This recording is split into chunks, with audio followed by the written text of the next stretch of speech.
It is your friendly neighborhood BJJ podcaster, Rafa Sparza.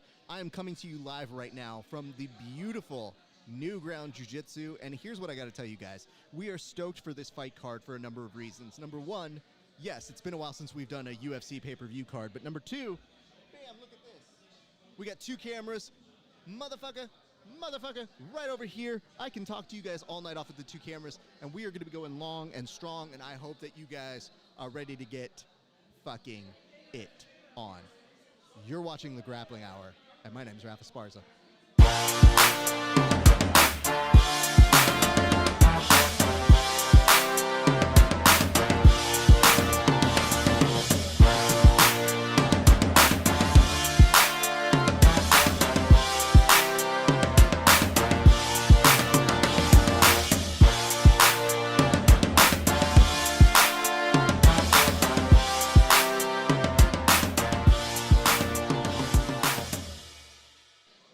What is up, everybody? It is your friendly neighborhood BJJ podcaster, Rafa Sparza, and we're here at New Ground Jiu Jitsu, as we mentioned. We have a jam-packed UFC 268 card.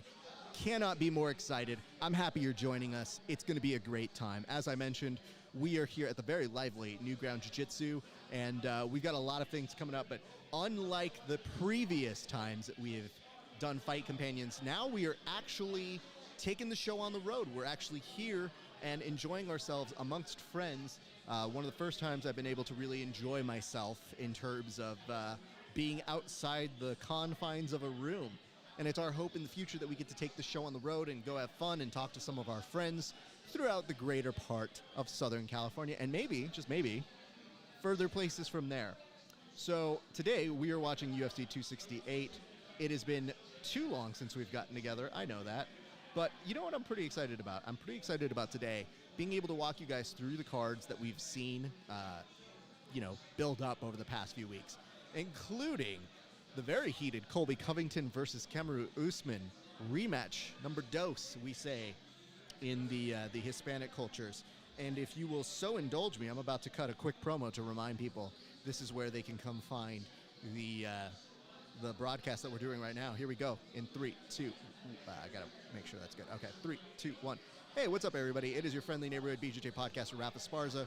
We are doing a live broadcast over here at New Ground Jiu Jitsu. I hope that you guys will join us. Go to the link below and join us right now. I mean it. And let me know who you think is going to win in the main event. Do you have Usman or do you have Colby? See, I did it. One take. Because professional people. So anyway, we've been here, yes, for a very long time. We did our early ADCC coverage this afternoon and morning, and mercifully it was less than 12 hours, which I was kind of surprised by, I'm not going to lie. I actually was not expecting it to be less than an ungodly amount of time. So talk to us in the comment section. We're going to be able to take your comments, questions, concerns, hints, allegations as we are broadcasting all throughout the day. In the meantime, though, if you have any notes or things that you would like to bring up, you guys are my eyes and ears. So if you see shit that I don't, please feel free to tell me as best you can in the many different places that you can find me. You can also reach me via, I think it is Instagram at VerbalTapCast or Grappling Hour, whatever you approve or you like best. So join here is the last thing I'm typing, and then you will have my undivided attention. But yeah, I'm pretty stoked about this card. I am ready to get this fight on. I'm ready to see you guys. Again, it has been far too long since we've done one of these things where we've been able join, click link below. All right, there we go. You can let me know in the comment section if you think the stuff is too loud. Again, this is one of our first times that we have taken the show on the road. So I hope that you guys enjoy what you're about to see here tonight. We, again, amongst friends, and we're going to have a good time. So if you guys enjoy what you're seeing, give us a like and a subscribe on all the major broadcast channels that we have for Grappling Hour. And if you don't like it, keep it to yourself. It's that easy. Nobody forces you to be here. So that's what we got going on tonight. Very stoked that you guys are joining us wherever you may be enjoying your broadcasting needs. So let's start with this. We're going to go down the card in just a second and kind of preview what it is that you're about to see before you tonight. But before then, I'd like to go ahead and give major thanks to our friends over here at New Ground Jiu Jitsu.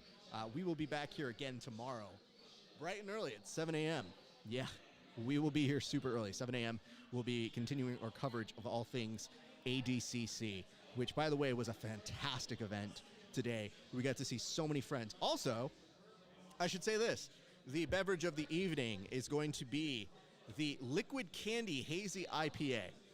Let me say a few words about this. Number one, it's delicious. Number two, we recently did an interview with our good friend Kevin Ross. I don't know that you've seen it, but if you haven't, go check it out. It's on the Grappling Hour pages. And we went out to a brewery right before his fight yesterday. He ended up winning said fight. So that was pretty dope to see.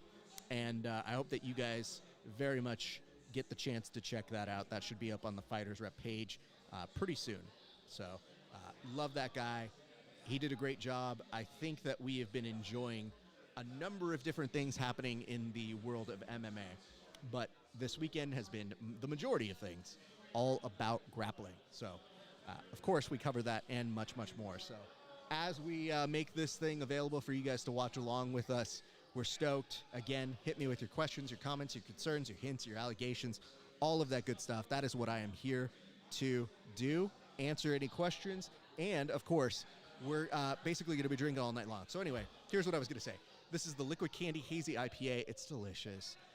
Kevin very nicely bought me one of these from Tarantula Hill Brewing Company, and I thought I would bring it and share it with the owner of the establishment here, one Michael Frosto, who I have had the good fortune of not only training with for years, but also getting to know as one of my good friends, and he very graciously allowed us to come through this evening. So talk to us, feel it, love it.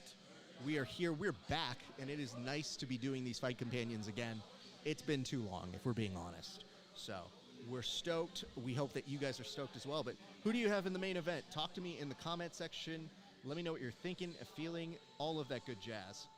And we're going to go ahead and start sharing this in all of the major areas that you can go ahead and share a broadcast, giving it some love over on the Verbal Tapcast page.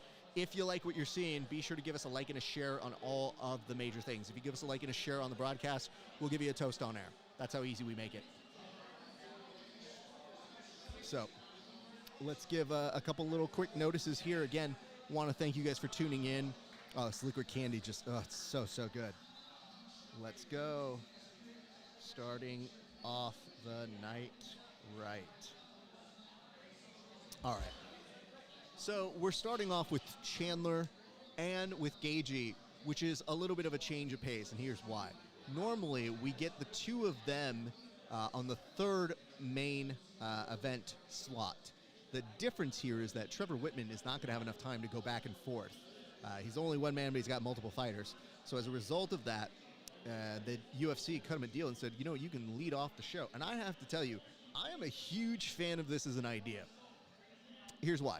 Because if you open that opportunity up and you make it, it's like, dude, you're leading off the card. You get the honor of telling us the beginning of the story. And the story can change, it can modify, it can adapt as we go on, but we get to start off with some really, really incredible MMA to begin the show. So I hope that you're ready for it. I hope that you're stoked for it. Again, talk to me in the comment section. Let me know how you're thinking and feeling as we continue to make our way through this card here tonight. But I'm stoked. I cannot wait to be narrating it for you guys. And you know who also can't seem to wait for it is, look at this. Michael Chandler looks like he is ready to pop off. Love seeing this. Love seeing what's happening here. Would you like to come on for a second, Wong? No, you're just giving a nice nod. Okay. If I want you on, you want me to ask you? Wong, go away. We've had so many people jump in and out of the show in the past day. It's been kind of nonsensical, so very stoked that you... What's that? He's going to come in after this fight, so we're going to get him a little bit later. But in the meantime, we are waiting for you guys to join us, say hello, enjoy how the evening is going on. But, woo! Gagey making his way out right now, and the audience is hyped. Listen to this crowd in here even starting to lose their shit. This motherfucker's starting a "This is awesome" chant. Who let this man come see fights? You can't start wrestling chants at a UFC fight. It's not how it works. Just gonna start a lie, cheat, and steal chant coming up in a little bit. But anyway, as we mentioned earlier, you guys are more than welcome to chime in. You're part of the show. We love it when you guys chime in.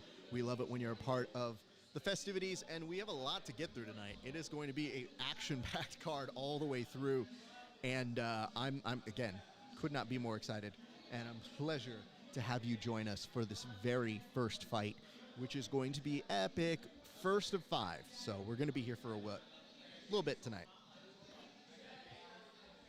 In the meantime, loving what I'm seeing. Congratulations to my friend Alex, who ended up getting a nice submission win over at a competition today. I think this is a World Series of Grappling. Good on him. Love to see it. Love to hear it. All right. Oh, my God. This is so funny. All right. Talk to me, you guys. Let me know what you're thinking and feeling. We are making our way through the card, and we are starting off in epic fashion. I also want to tell you guys, if you've missed any of the most recent grappling hours, you can go catch them out at Grappling Hour on all the major channels. We are going to have some new things, surprises, all that sort of jazz coming on in the next few days. But I just want to make sure you guys always get the opportunity to see it first and hear it first. So as we are still talking, I want to make sure that you guys are enjoying the festivities, you're enjoying what you're seeing. Again, we're going to have a very, very long day in front of us, but I'm so glad that you're joining us. I'm so glad that you are going to be having fun with us as we watch along. So that's what I got for you guys. Let's also talk about what we're seeing in front of us. Who do you have on this one? Do you have Gagey? Do you have Chandler? It is honestly hard to tell who is going to win this one. I'm telling you, I'm leaning a little bit more Gagey, but that's just me. Chandler is somebody who works really well off of surprising you in the UFC. Unfortunately, it did not work for him the last time. And did Bruce change his suit? Yo, did he change his suit? Did Bruce change his suit? Or am I just seeing a different angle? Did Bruce change his suit? I can't tell. I can't tell if he came in with a different suit or not. He does change it every once in a while. All right.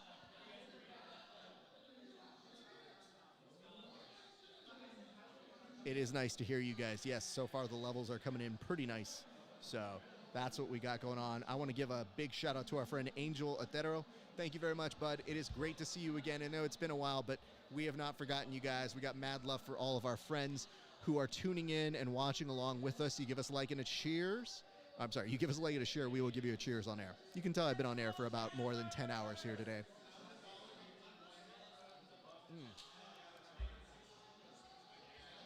All right. First things first. I'm the greatest is how a rap song starts. But in this case, these are two really solid competitors. I've always respected the way that Justin Gagey goons his way into shit. He's a very impressive dude. But is what he does going to be the type of violence that is going to win this fight? Because he is up against somebody who is a monster in his own right in Michael Chandler, who earlier this week when they asked, what are you going to do with Gagey's leg kicks? And he's like, I guess I'm just going to eat him. And I said, this is a dumb strategy, but for you, I welcome it. So there is that. All right. I think we have some Justin Gagey fans in the audience here today. I do wonder, even Mark Beltran is getting fucking cheers here at the show. So we're about to see it happen. We've been talking about it. We've been waiting for it, and it is about to unfold in front of our eyes right about now. The excitement is palpable. These people are already starting to yell for no reason. Here we go. Beginning of the fight starting off very nicely between these two gents. All right. Gagey already looking with a little bit of power in that right hand. Chandler trying with a stiff jab up the middle. And now we're starting with those leg kicks that we were already talking about just a few seconds ago. So yes, Justin Gaethje starting things off. Chandler misses with a right hand. Gaethje counters off of it, goes for a leg kick, and seems to off-balance Chandler. Already starting to move very well. Takes a few moments, gets a nice little jab to the breadbasket there for Chandler. Both of these gents, I think you can kind of expect it's going to be a high caliber sort of output. Ooh! Gaethje already looking very good with his first major counter of the match. I think at one point, though, Chandler looked like he was almost putting his butt into the... ooh, beautiful leg kicks again. Let's not just stand right in front of him, Gaethje. No, Gaethje's all about that life. Chandler's coming in, swinging for the fences. And yeah, Gaethje's trying to measure where he wants to strike next. But Chandler likes this sort of fight. He likes being right dead center in front of his opponents. That's where major things start to happen over this way. But woo! Boys, I think we got ourselves a fight here. This is already looking very, very solid. And again, unfortunately, this is only going to be a 3-rounder. So 3 5-minute rounds is what we're looking at on this one. And Gaethje just kind of throwing a nice little combination there. Both of these guys already starting to put in. And you see Chandler's trying to respond with a few leg kicks of his own.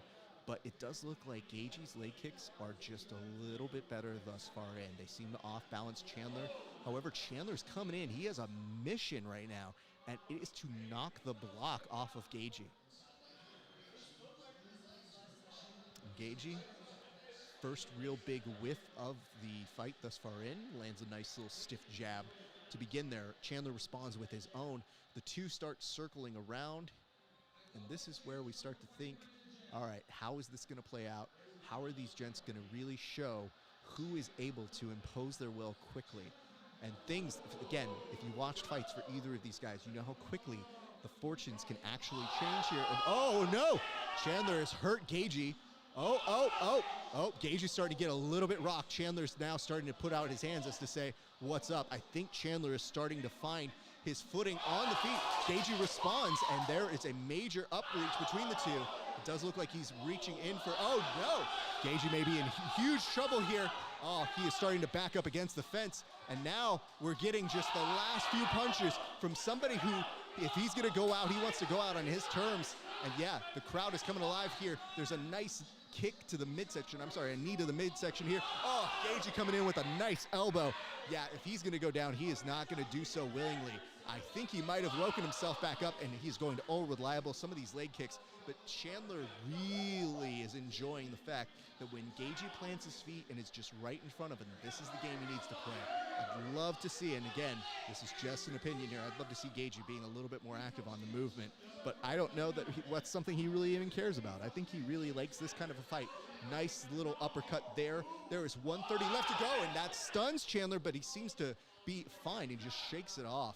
Chandler has power in his hands, but Gaethje is all about that life. He wants the smoke. He wants every part of it. He does manage to block an uppercut, but he takes one to the chin, and Gaethje backs off just to take a little tactical retreat here. I wouldn't be surprised if both of these gentlemen are going to have a very interesting corner talk if they both make it to the end of this first round. Beautiful uppercut. Catches it, gets a nice little bobblehead reaction out of Chandler. And I think that Chandler is really trying to shake off most of these hits. They have impact to them, but the question is exactly what impact will they have in the rest of the fight. And again, the real thing that we're looking at is how are these gents going to be able to adapt within the next round, because this is going to be a very difficult sort of round to score, honestly. Chandler comes in for a takedown. Gaethje stuffs it. The two of them circle back now. Gaethje comes right back in with a right kick, goes for an uppercut, connects a couple times here on Chandler's face. And Chandler, he doesn't seem to be acknowledging that there's much power to this. But again, the leg kicks have been Gaethje 10, Chandler 7, and I think on at least the leg kicks, you can give the advantage to Gaethje. However, some of the power shots here have been very, very, very in favor of Michael Chandler. And yes, fight fans, we will live to see a second round on this one. And the crowd is hype, and they give each other some props. And there is a round of applause here from the crowd at New Ground Jiu Jitsu. That is entertaining. I believe we have a guest joining us right now. All right, here's what we're going to do. Pull on up, sir, if you would like to go ahead and talk. Give me 1 second. Explosion. That's all I Explosion. Is that what you could say? You need to talk directly into this microphone, my friend. They're just going after it, man. Okay, first of all, the people need to know who you are. So look at this camera. Tell them who you are. Say hello to them. Israel. We just competed today at 10th Planet Palmdale. Had a lot of fun. And now we're here at the main event. Do you get more hype when you compete and then watch a fight card? Do you get more hype when you compete and then go to watch a fight card? Yeah, because you can see that they're putting the same effort, you know? They're just going all in. You know, Michael Chandler, Justin Gaethje always put it on a pay-per-view, and it's just a great fight. Here's a question to you. Who did you have winning that first round? I would put it a draw. You know, Justin Gaethje got a couple jabs, but I think Michael Chandler just is a little bit more dynamic. But I wouldn't be surprised if the refs gave it a draw. I don't know that they would give it a draw. They have to go 10-9. So somebody has to win that round. I would give it Gaethje 10-9. You would give it to Gaethje 10-9. Okay. This is a tough round, that first round to score for the mere fact that Gaethje was doing a lot of really good countering. Chandler seemed to have the more power to his punches. Yeah. But Gaethje, man, when he made shit count, it looked like it was hectic. I am wondering, though, Chandler seems like he shrugged off the majority of Gaethje's hits. Are you feeling that same way, too? I am feeling.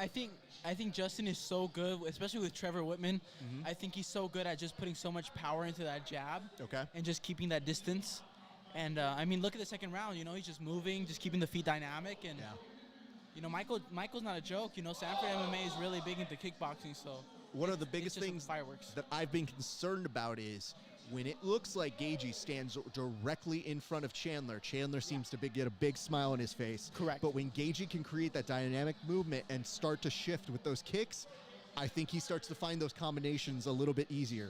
Correct. Like the Michael Vick fight. Yes. Very, very You know, nice. he just landed that right overhand, and if he gets that on Michael Chandler the same way Charles Oliveira did, I wouldn't be surprised that, you know, he gets Do you the win. see this, though? I love this Gaethje, the Gaethje that stalks down Chandler. I think he knows he's got him a little bit hurt. He's trying to press him up against the cage, and Chandler seems to, again, not be giving too much credence to the power behind these shots. But I did notice there's a big difference between the first and the second round for him, where before he'd shrug it off and he'd look fine. Now I'm starting to see a little bit of the... Oh, shit! Oh, I think they leave themselves wide open when he leaves his hands down. Yeah, this is he's going in for a takedown. This may be good enough to let the fight continue on. Gaethje's coming in with a couple of those elbows. I heard a Gaethje fuck yeah. Do we think that this is a possibility for a stoppage, and how does Chandler save himself in this situation, sir? You know, I was following Chandler when he was fighting Pitbull, and he's got dropped many times in Bellator. Yep. And that's one issue that the team over there at Sanford has. You know, they keep their hands low, and they just like to swing. And I think sometimes, you know, you have to be dynamic. So we're starting to see him bleed, I believe, right here. And that is the concerning stuff, my friend, because you can put on a good face and say, I'm all right, but you start bleeding like that. Yeah. Gaethje, interestingly you know, enough, go ahead. He's fine, though. He's fine. He seems to be smiling over on the side, but he needs to do a 2-on-1, or else Gaethje may invoke that nice little guillotine that he could be going, but instead he's with a nice front headlock, knowing he may be ahead on this round. Yeah. So he may be catching his breath and then maybe starting to turn it on in a second. And here we go. Right. We're right back up to standing. And this is where Chandler could find his way back into the fight. So we have to figure out, was that a tactical decision that was both smart or stupid?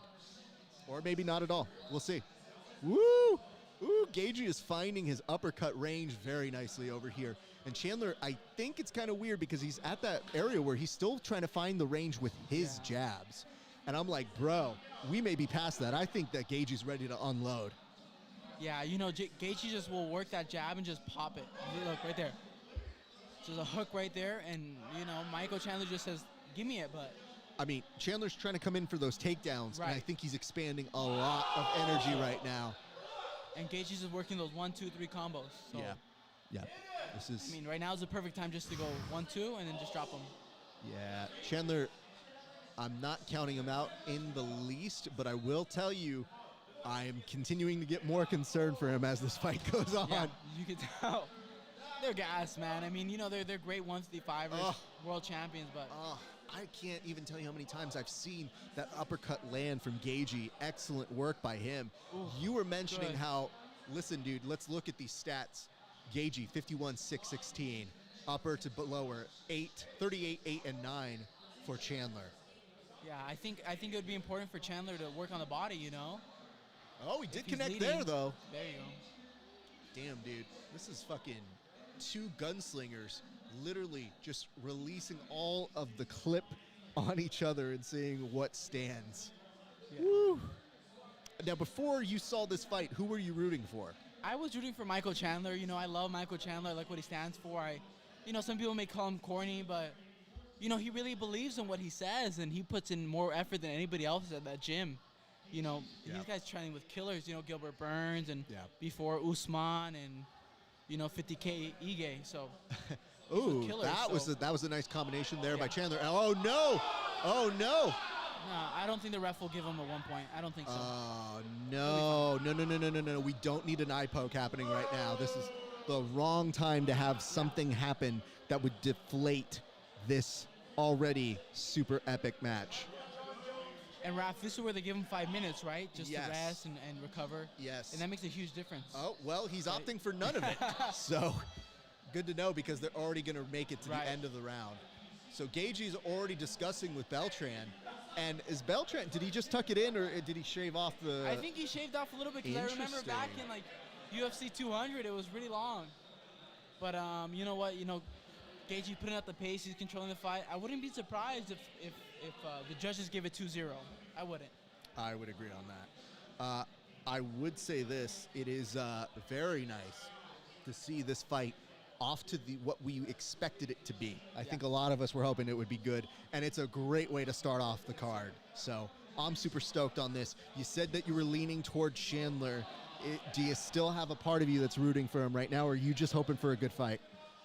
I'm rooting for Chandler. I know that Gaethje has it. He has it up. I think Gaethje has to, keep the same pace. I think Chandler can only win by a knockout right now or submission, honestly. Yeah, I would agree. And I think the submission's going to be kind of hard to pull. These uppercuts are so beautiful. Ooh! Uppercut follows through. And then...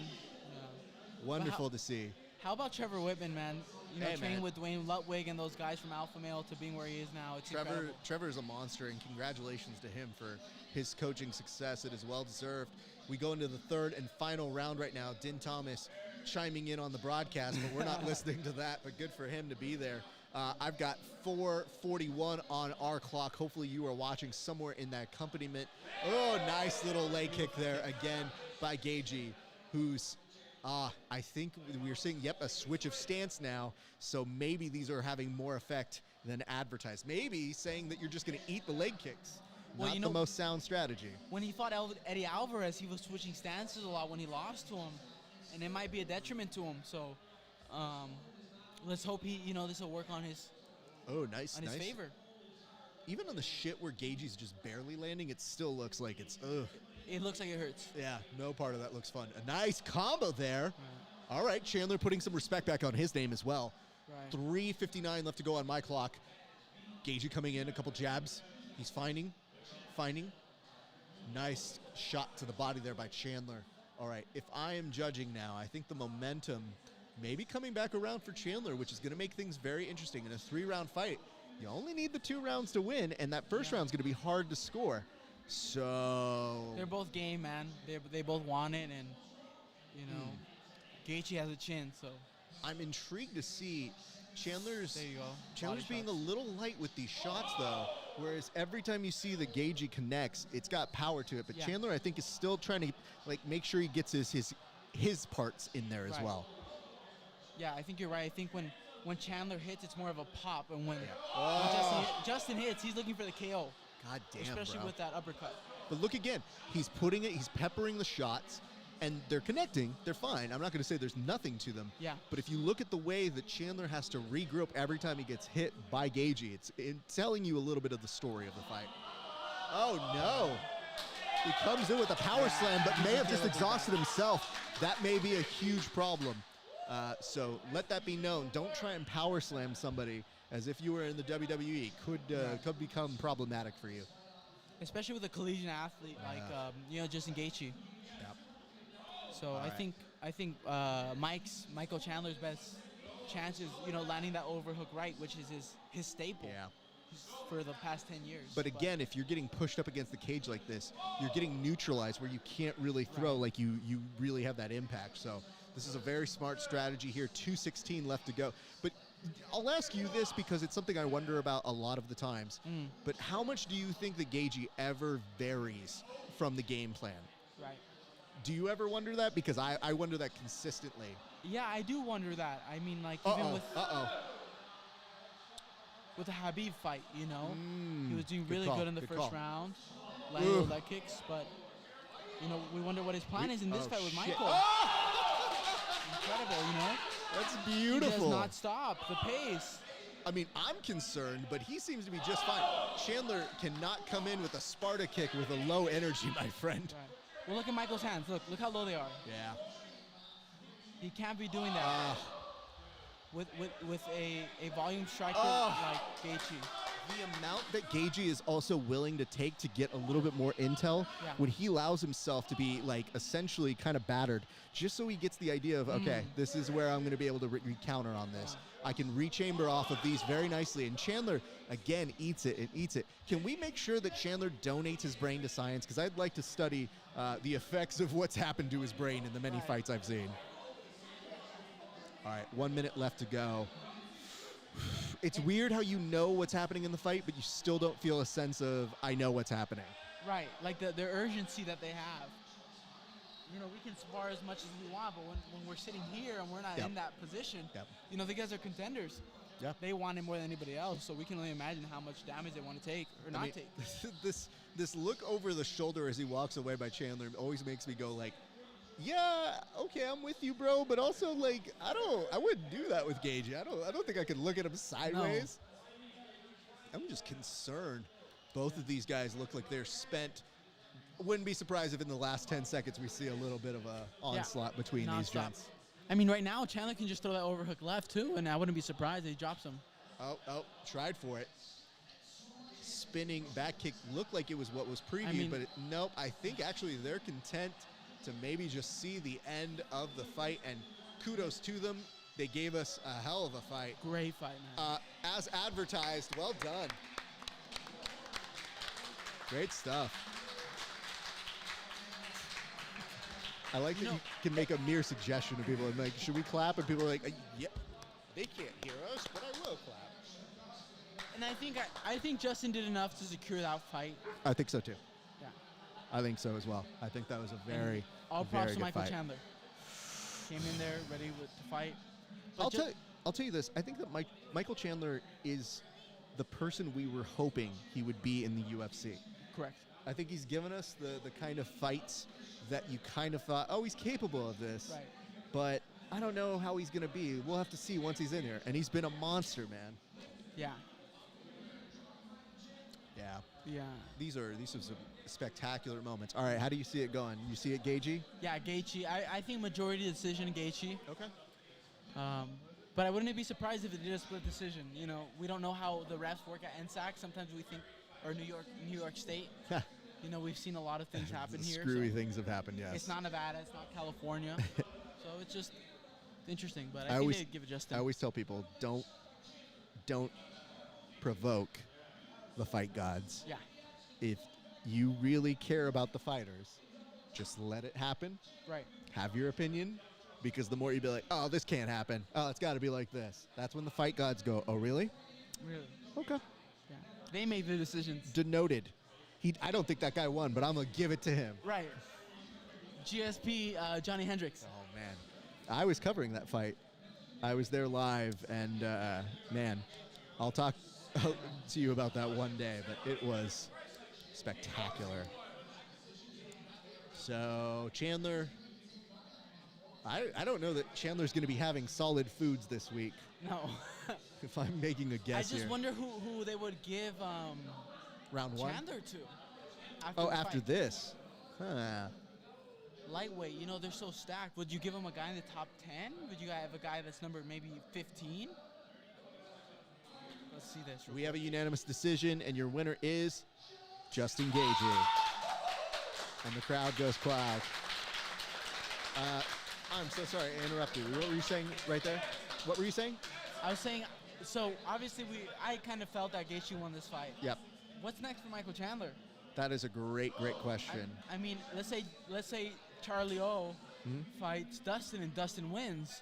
That'd be what?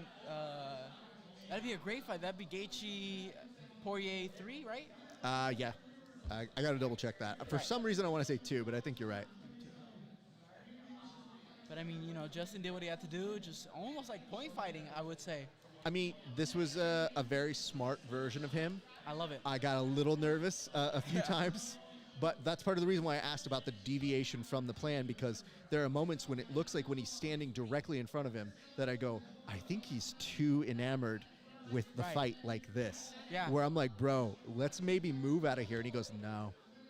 So that's the only thing. I think it's hard to deviate from a Trevor Whitman plan, but he's one of the people who every once in a while when I see that, I go, was that how it's supposed to go? Well, you know what I love about Trevor, if you listen to any of the Embedded on UFC or you watch a couple of his instructionals, it's not ever about moving back or forward. It's about moving side to side and creating those angles. Yeah. And I think he stuck to that, and I think it made a great improvement into his fighting game. I agree. Well, this has been excellent. I'm glad we were able to watch this one. I think what we're going to do is we're going to take a nice little short little break here in a second. After I think we're not hearing from Chandler. He's in there. The two of them hug. They look like they have their wits way more than I would ever expect them to have at this point. But yes, big congratulations. No, Joe is going to talk to Chandler, so that is good. Paddy Pimblett, our boy look Paddy at that guy. from Manchester, England. Look at that Owen Hart looking motherfucker over there. He is so fun in the UFC. Oh, I enjoy legend, him of a lot. course. And you got the Count Bisping. Eddie Alvarez is there. I don't know if you guys can see him. And Day Crowd Shot. Oh, supporting victims. Victories for veterans. Support veterans. Very nice. Beautiful. Dig that. I was like, wait, let me see what the crawl says before I make fun of them. Right. Next thing you know, it's going to be like Grappling Hour makes fun of the veterans. How dare they? So our next fight is Shane Burgos, right? Shane Burgos. So what we're going to do is we're actually going to take, I'm on this camera over here, we're going to take a little short break, but I want to thank you for coming in, man. I hope you enjoyed being able to talk fights. Great stuff, sir. Here's what's going to happen. We're going to be right back in just a second, so you guys sit tight and enjoy this first 10 minutes of an interview that I did with my good friend Kevin Ross, who ended up winning his fight yesterday at Fighters Rep. So I hope that you guys enjoy it, but in the meantime, take a look at this. We'll be right back in just a few minutes. Thanks, guys.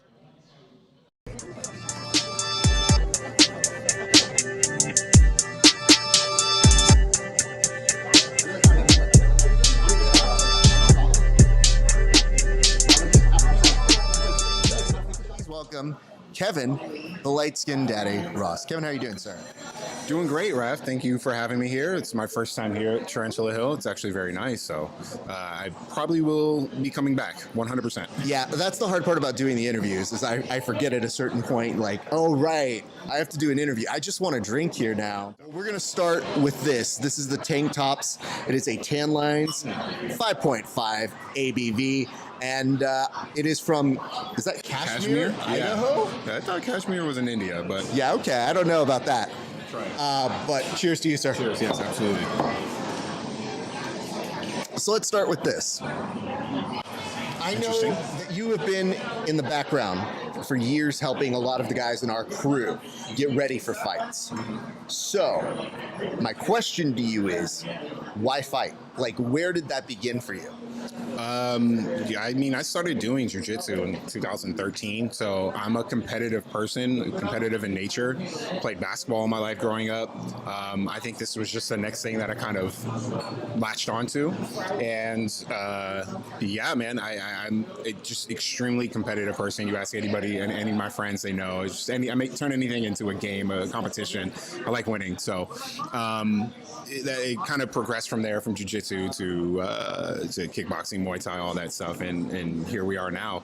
You know, seeing my friends get in a cage or in a ring or anything like that, it just really amps up those feelings, that emotion. It's like, oh no, I need to do this. I need to do this. But you know, before all is said and done, before I get too old, that tends to be a thing. I need to do this, otherwise I will regret it. So. Okay, but did you grow up thinking that you were going to fight? Was that something that ever crossed your mind when you were younger? No, I mean, obviously now in today's, era, fighting's such a bigger thing, but early on, I mean, like I said, I played basketball all my life growing up, so I just found a new hobby, and it was jiu-jitsu, and it kind of, blossomed into this striking and fighting type thing. So that's where I'm at now, and I didn't think about it early on. I wrestled when I was like in 8th grade or something like that. That doesn't count, but yeah, it was no striking combat experience early on, but. Yeah, here we are. I mean, but you took to it pretty well, like just the way that you handle yourself in the gym. And when I mentioned that you were a resource for a number of people, you really have been in fight camps with so many of our friends, our mutual close circle of folks. So it's not like it's just been 1 or 2 years. We're talking multiple years. So what were the holdups then? If you were looking to fight, like what was holding you back from fighting at that time? I think a lot of it was just a commitment, just committing to this thing. Obviously, fighting, you can't half-ass it. You can't be 1 foot in, 1 foot out. That's how people get hurt. But I think it was just commitment to it. And then I found the time to like, okay, if I'm going to do this, let's, dive in the pool, both feet. Let's just go. And, helping friends, I love helping my friends out. I love being that training partner. Whatever they need, I'm there for them. And then, fighting in itself is a little bit of a selfish sport. You have to be.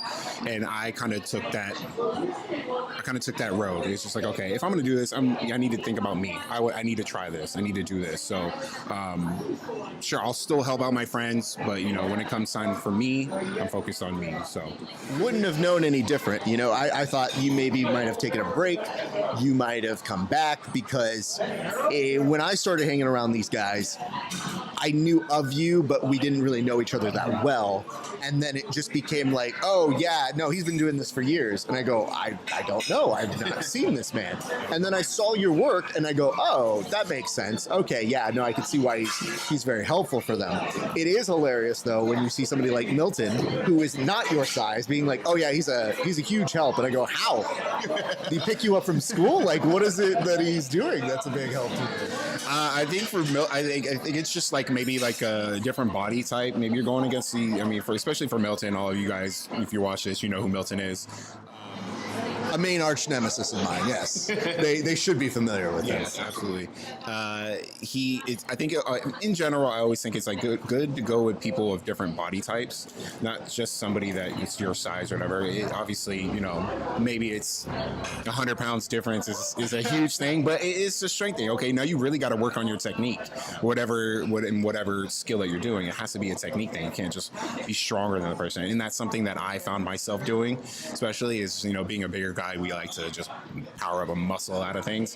No, let me work on the technique of stuff. So, in any way, I always like to help them, no matter the body type. I think everybody should train with everybody. So, of course, and I do appreciate like the bond that you guys have had. Like that has been something that I've seen that different gyms have, and everyone is unique in their way. But like Milton's in particular has been like, I wouldn't call him a fighter that's done. I think he's still active. It's just right now he's so hyper focused on y'all. But then if you see him sparred, it's like, well, he hasn't lost much. Yeah, Milton, I think Milton took some time off. I know he was super focused on like all of his, opening up his new gym, Mama Academy. I think he was super focused on that. And you're starting to see it now, even like talking with him or training with him. He's kind of getting that itch to get back in there. And I can't wait for him to get back in there because, again, like I like helping my teammates and helping, I say teammates, it's more like family, especially Milton. We met at a gym previous to where he's at now, and I followed him just because we vibe like that. And yeah, I can't wait to see him get back in there. It's gonna happen. It's only a matter of time. Yeah, it's for somebody like him, when he starts teasing it, I just send him like, most people should talk you down, but I'm always like, yo, you should go. I'm like, oh yeah, 100% do it. Absolutely. Like, dude, why are you not fighting right this second?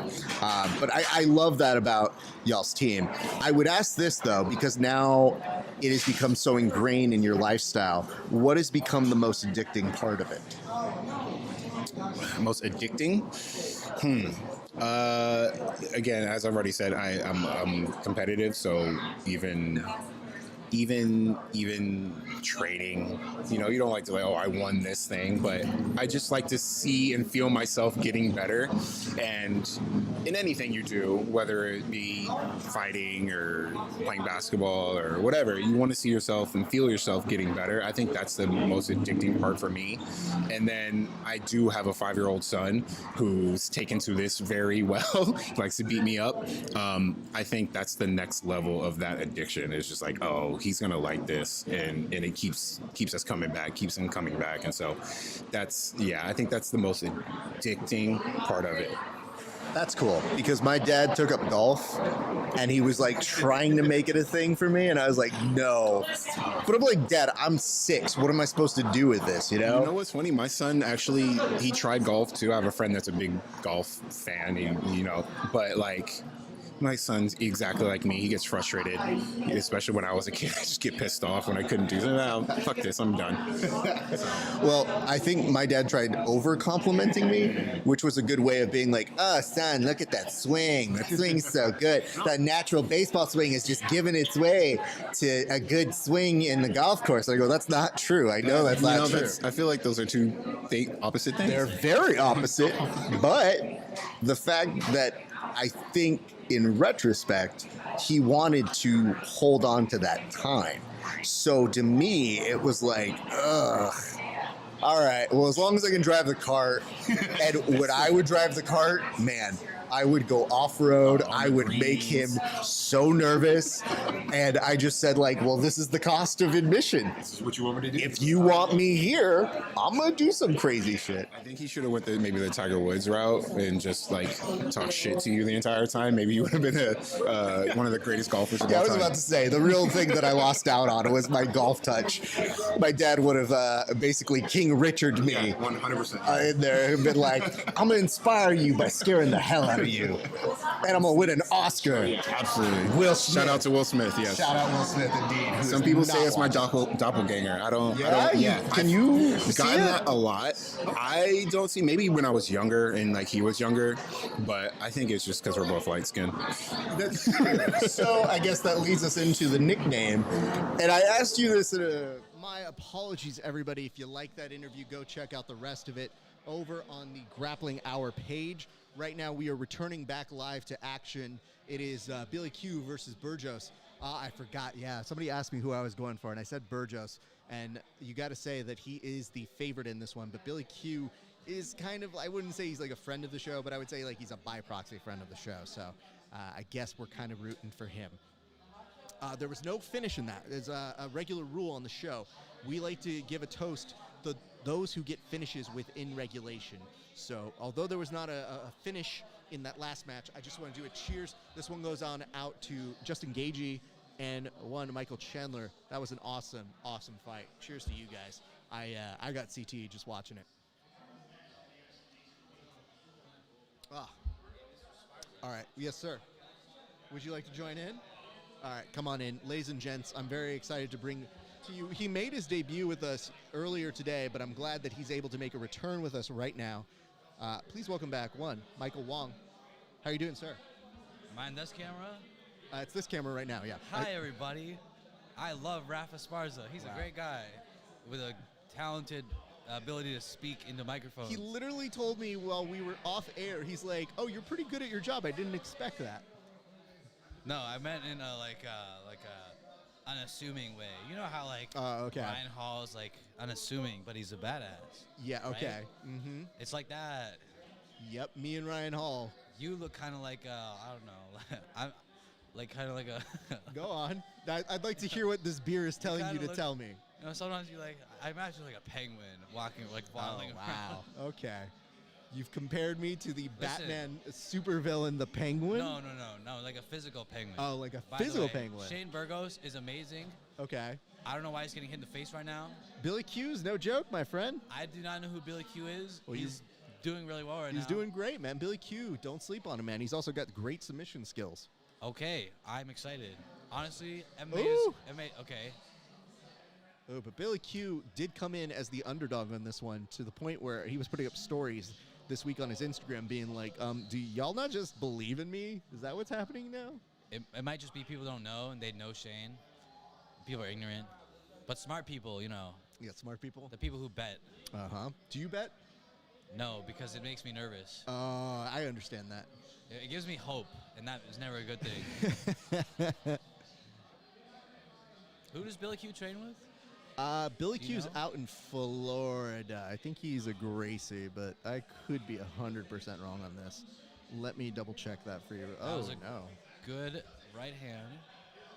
Let me see here. So what is happening in front of us? What are you seeing on the I'm screen seeing right Shane land a lot of jabs and right hooks. Woo. This is a nice clench here. A lot of good jab exchanges. I'm going to be honest with you, bro. Yep. Striking confuses me because it's too fast.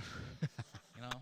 I see people hit each other, and then the guy goes, I'm in pain. Have you ever trained striking?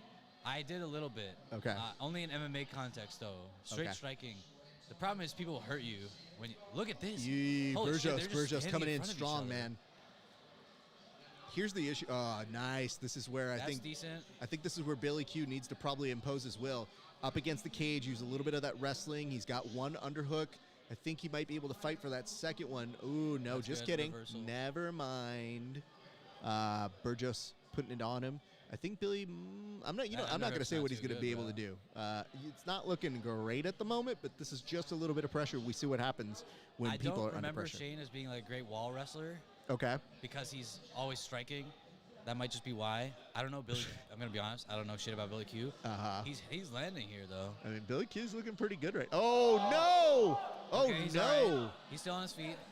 I mean, he did get up pretty nicely, but I think it's just because Burgos wants to continue playing with a little bit of his food at this point. Yes. Ooh, nice cross there by Billy. This is a good comeback from Billy Q.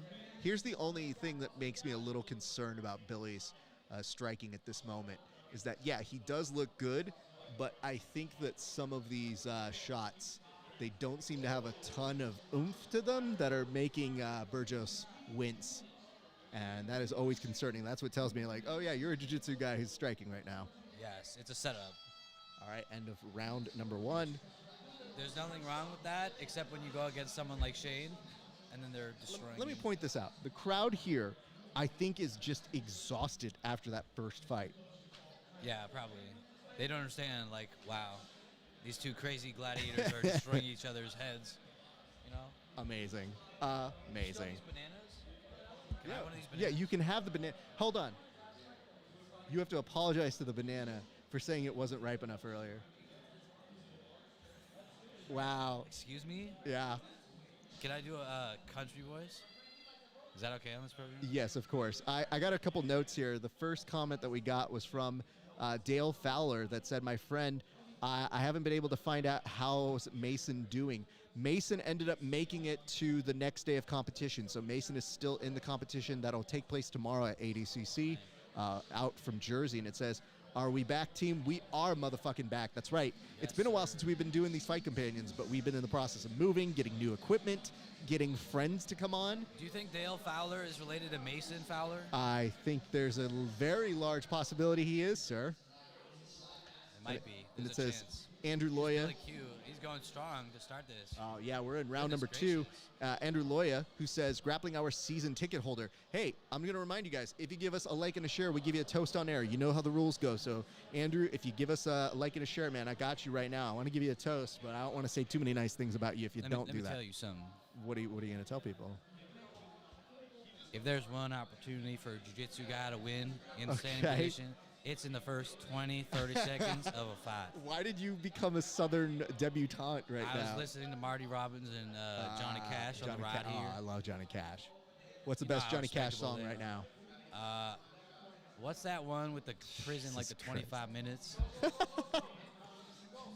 Why are you giving me so much shit, Rafa Esparza? I can do what I want, but the fact that you're eating a banana while having a Modelo, the official drink of the UFC fight I'm a companion, proud American. Modelo, could not be more appropriate. I appreciate my brothers down south in What Mexico. do you- Oh, what my do you- God. You can't say Goodness your brothers gracious. down south in Mexico. No part of you No, is no. any relation to that. Modelo. Modelo. I'm sorry. I don't speak Spanglish. Wow. Look at this guy. How many different accents did you just register in that first thing? And how many of those I accents can are do due? a few accents. I can do don't want you to do I can any do of those. British. That's a good one. I got that one pretty down. Oh, wow. I got my country accent, you see. I got the other one. I think some of you now realize why I did this solo for so long, right? Yeah, you don't want to be associated with people who do impressions. I mean, I'm pretty good at impressions, my friend. You do? Yeah, I do impressions. Can you do a Chinese person? Why would I do a Chinese person? I just wondering, because I have experience with Chinese people. Be more to my experience. Andrew Loya says, no more beers for Junior. So I think that means you, kid. Thank you, Andrew. Alcohol is one hell of a drug, sir. Alcohol is one hell of a drug. I can't believe. How are you still eating a banana on air? This is the most There's a lot of ridiculous. nutrition in bananas. There is a lot of nutrition. How much nutrition's in that Modelo? Probably like 200 calories, sir. Every time I see jiu-jitsu guys wrap a guillotine on the fence, I'm a little skeptical. Yeah, what are you skeptical What, about? is he falling here? Or He is did got fall. hit? He threw such a very, very powerful shot. He fell. Have there been any leg kicks in this fight? There's been a couple, but not There's one. any really major Kind of a note. glancing one. I don't know if it counts. Let me ask you something. What's up? Why do people listen to Joe Rogan so much? Do you not like Joe Rogan? Huh? Do you not like Joe Rogan? Why do people hate Joe Rogan? First of all, Oh, why do listen they to him. hate him? They hate him. They love him. Why is he so important? Hold on. Hold on. Don't you rock. Hey, be nice. Be nice. Don't be rude. I'm going to bully the shit out of him after this show. Be nice. That was an all right setup. He didn't chain You it have to super stop perfect. doing the accent now. What? Andrew Loya says, Billy really making this fight competitive. I love it. I Yes, would have sir, to agree that with is you. correct. Why do you think he's making it competitive, Wong? Well, I do feel like he's getting outpointed. He's not getting destroyed. Okay, he's getting hit in the face now. But for the most part, he's getting outpointed. Okay. But he's able to, like, come forward into his grappling like this. Like getting Shane Burgos up against. He's not able to complete a lot of his grappling setups, his entries. But he's getting there, and he can at least. I really think if he takes his time, especially on the fence, and just doesn't commit completely to grappling, if he says I'll mix them together, he would have a better chance at really hurting Shane. Like just clinch him up against the fence, disconnect with a nice elbow or a knee, and then if he starts defending all your strikes, then I'm go really back in for the grappling. glad that Andrew Loya said what it took you 3 minutes to say, which was applying pressure. So, yes. I'm being specific. I'm being specific. Oh, no. my Burgos. goodness. Oh, my no. God.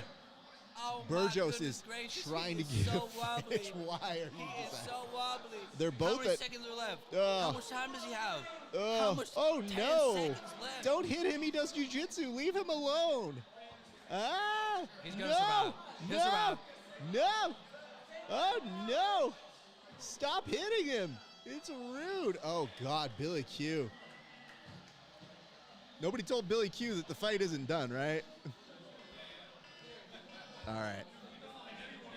Well, that was a very interesting second round. What do you think when people are like fighting and they're You getting have to hurt, stop doing the and they're accent. getting hurt, You have- and then people are like, instead of like grappling, they just go for like swings. Do you understand that sometimes you can get so hard you forget what you're good at? Sorry? You can get hit so hard you forget what you're good at. Yes, you can, but strategically, tactically, let's assume that they have their wits about them. What do you think about that? What do I think about what? About like a guy who's getting hurt, and then he sees an opportunity and he decides to just stand and swing. Yeah, that's a bad choice. But you know what happened? When Justin Gaethje was getting swung on and got connected on, he was like, you know what? I'm just going to stand in front of you, But dude. it works for Justin, right?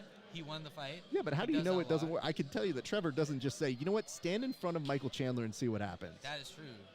I think people would be surprised at how often you could actually just get a knockout when people get overconfident like that. Absolutely, dude. Yes.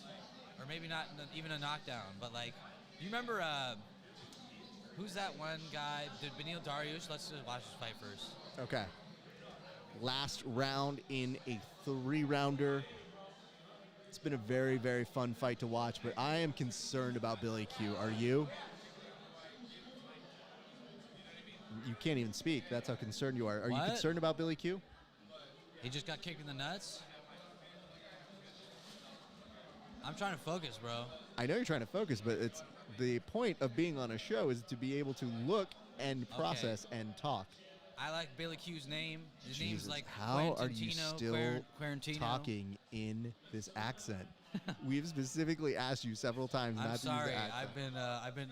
I've been to Tennessee for a little bit. You've been to Tennessee. How long were you in Tennessee for? About a fortnight. Oh, wow. Okay. Listen, Wong, I'm introducing you to my audience, and they're going to come back so I confused. appreciate Shane's ability to. Oh! Okay. Oh, well, no. No! This No! looks. Hey, he came back up. Props. Do you think Shane should have jumped on him there? I think Shane wants to keep this standing. I think he's just fine letting him wobble back up. When would you tell a guy who's skilled in standing to go to the ground with someone who's like a jiu-jitsu guy? Never? It would be hard Look, pressed he's for taking- me. He's got Shane almost down. Again, jiu-jitsu. Okay, but he's falling. He's gonna fall off here. He's not gonna. Yeah, Okay. X-guard that shit. That's right, you motherfucker. Oh, God. X-guard in MMA? What? Absolutely, bro. I'd do that in a heartbeat. Against the fence? I don't know, bro. Nah, bro. It's all the rage. Look at this. 110, 139. Ugh. This is Shane's fight, right? He Oh, has most of the Shane rounds. has this fight as long as everything goes fine. Nice kick. I'm sorry, knee to that nice little midsection of Billy Q. Billy Q. Billy Q just seems like he's on Dream Street and sleeping through a very rough patch. I don't really know what I would say to Billy right now if I was in his corner. Andrew, I don't know what that means. You said, Raph, it's okay. okay. He's What is okay. it's okay? He's okay. It's okay. Is it Abel? What? Isa Abel? It's okay? He's okay. Oh, okay, thank you Is that very Abel? much. We That's like not to say Abel. Isa Abel. No. He's okay. He's okay. All right. 232. We're almost mercifully done with this. Oh, God. I don't know that. I mean, yeah, Billy Q just brought in a nice overhand elbow there, so good for him. Burgos, though, does not care, reverses him back into position. It was exhausting to watch just in terms of This is very exhausting. watching a jiu-jitsu just get swung on and hit and hit and hit. Ugh. So nice work there, Billy Q. Let's keep that shit up, my friend. Block, Burgos, still looking crisp. Burgos' movement is something that we also have to behold. Yes, sir. I feel like in like the full distance, Shane is gonna win 9 times out of 10 here. Okay. I feel like the clench is just somewhere that Billy cannot stay. Yeah. Like he could if he was really intent there. Yeah. But he's always ending up in this sort of chest to chest Hey, but yo, against the fence. This let's- is his best thing so far. He's Let's actually behind try him. and take that back, dude. Ugh, don't He has let 90 him turn into seconds. him. It says most significant strikes in a UFC this guy division is what it read. It went away too fast. Billy That's Q? good. Okay. Oh, yes, you better fucking footlock that motherfucker. I don't know, man. Fuck it, go for a leg lock. Isn't Yeah, that it is what the fucking go thing- for a leg lock, but you need to get that control. I'm just saying. I mean, granted, he's getting, like, he's fighting. It's different. You know, it is different.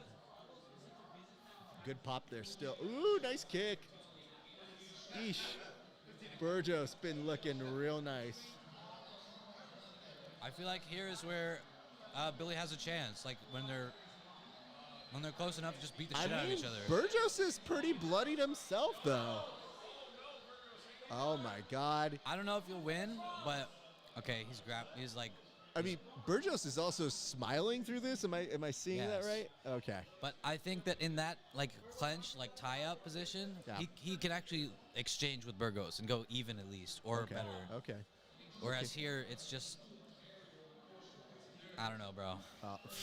Is that where you're at now? It doesn't look like he's gonna win this fight. Nah, I don't think so, man. Oh no. Oh. You ever get so hit so hard that you keep swinging even after the person's no longer there? No, bro. I don't get hit in the head. Nah, we're gonna But I have to do change fall that. on my head sometimes. Yeah, you need to take better care of yourself. Yes. Okay. It says, Raph, I was commenting on behalf of your partner who was using the accents. Yeah. You see, the fans support it. Is that what you took from that statement? That's what it says, right? Yeah, okay. That's what's... Listen, I didn't do the Chinese accent. I really appreciate that. And you know what's really important is I have a mute button here. Yeah. So it'll kill you if you go any I would, form of racism. I would never do offensive. British people and country people, they're okay. I don't know. They're if not a people. race of people? Yeah, they're not a race of people. Okay. Right? They're like regions of the world. Listen. Right? Am I right? Can you be racist? Okay.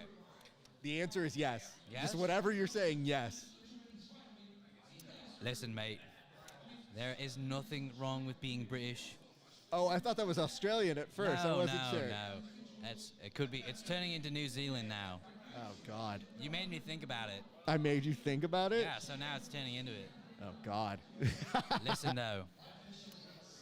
Michael Bisping, greatest fighter of all time. He's in the crowd here at UFC Is that a 268, Cockney mate. accent now? Listen, I don't like the word Cockney because it has the other word in it. Okay. It's like the combination of a knee and another thing, and that's not appropriate. You feel like that's not Listen, the beholden problem of with people. British people is they eat like jellied eels. What does that What mean? a fuck is jellied eels, man? Oh, my God. Why do they think that?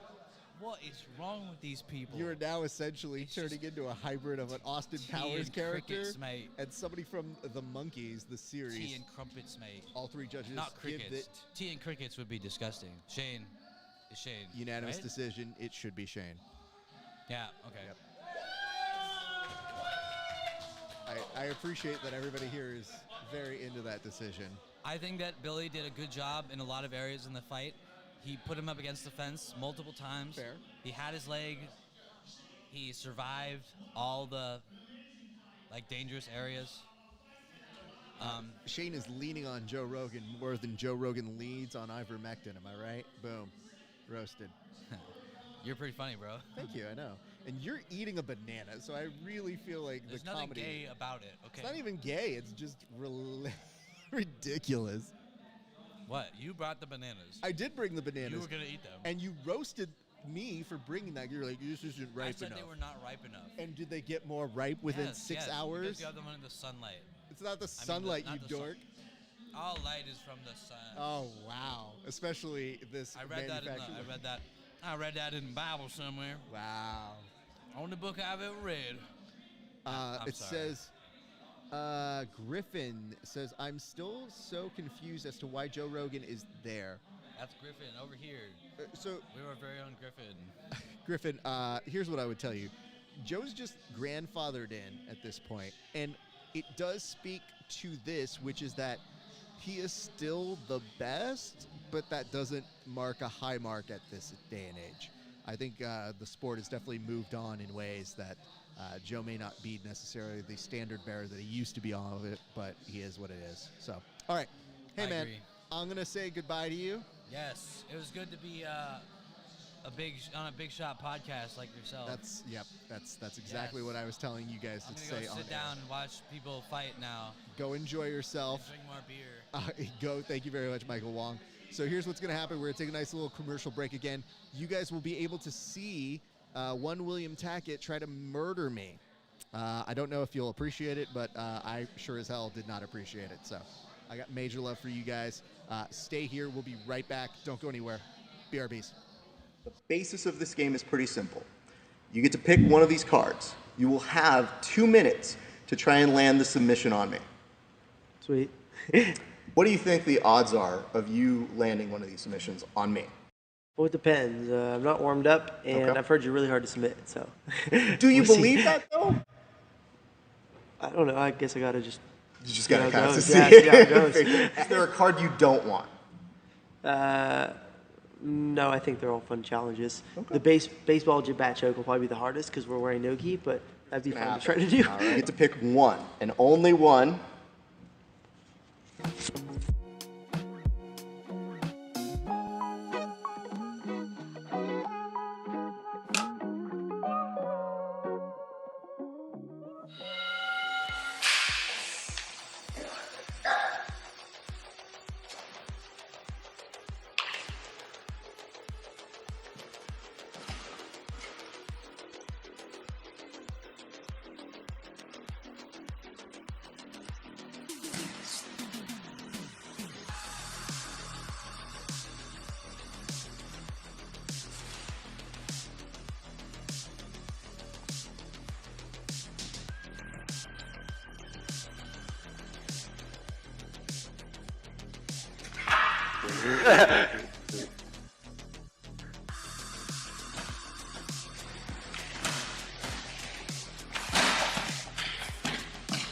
His face is getting red.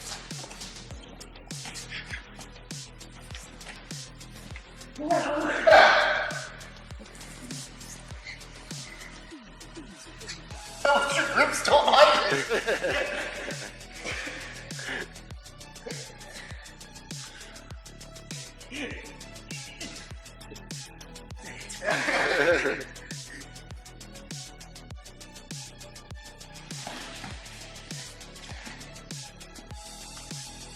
Well, I think I know what it was. Leggy locky.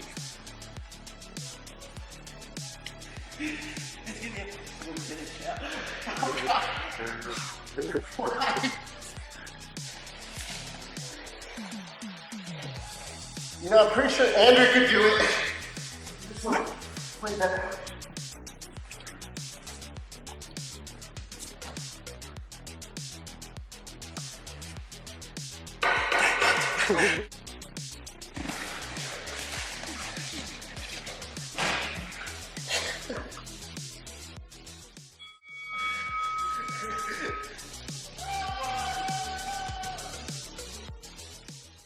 Baseball bat choke, huh? One you didn't want. Well, the one that I thought would be most challenging. Was it?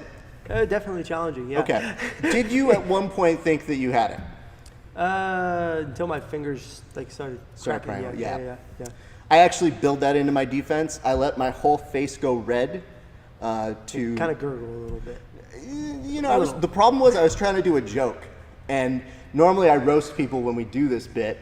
The problem is you can't roast when you can't talk because you can't breathe. So I discovered that in this iteration.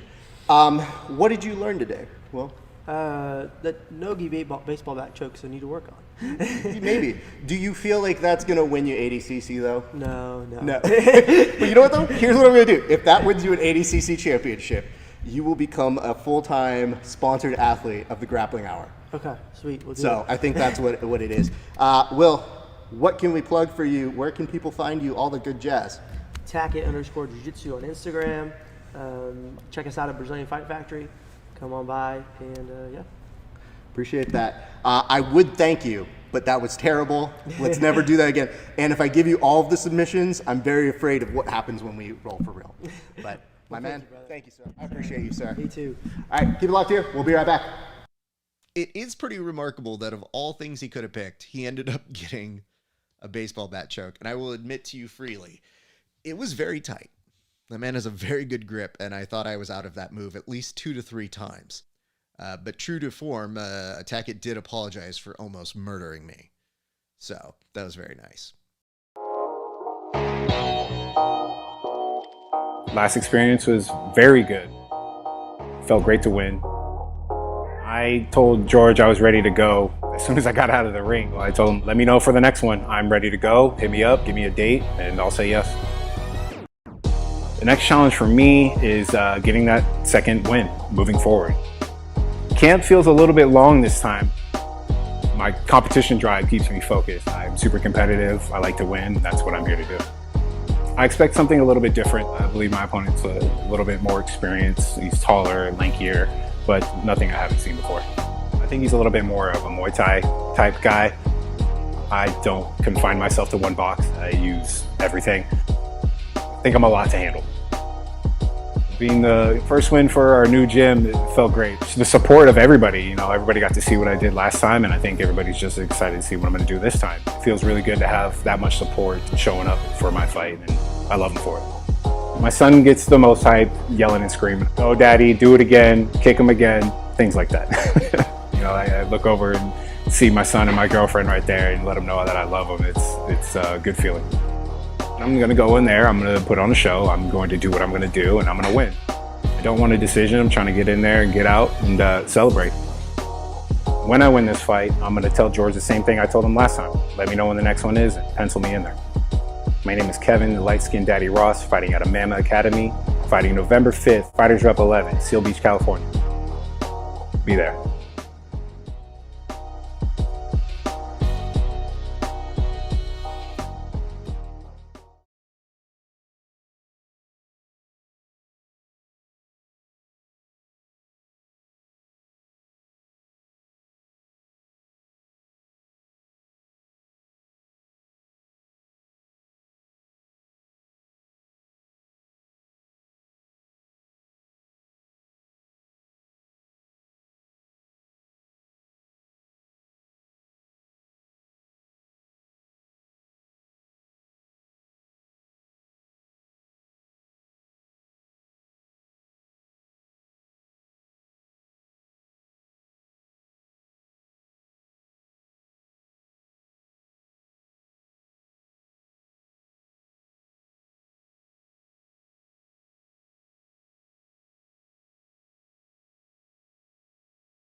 All right, everybody. Sorry about that. That was supposed to go on to the next scene, but my apologies. Love you all for sticking around. Let me see here. I see a note that says, Raph, good jits, brother. What does that even mean? Oh, that's complimenting me? That's weird. I am so not used to being complimented when it comes to jiu-jitsu, so it takes me a second when I hear somebody saying something nice where I go, that can't possibly be. Thank you very much, Andrew. I appreciate that. All right, yes, we are back. We got Edgar coming in right now. Who do you guys have on this? Feel free to talk to me and let me know who you've got. Do you got Todd Anderson on this? He's coming in like a beast as a referee. Don't know how that's going to play out now. But yeah, Frankie Edgar, man, feels like we've been watching him fight forever, partially because he has been. But Cheeto, Cheetah just, Vera is definitely walking in.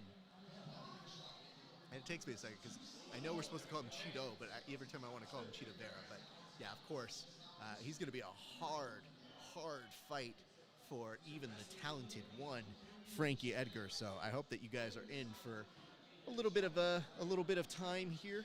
Take a seat, enjoy yourself.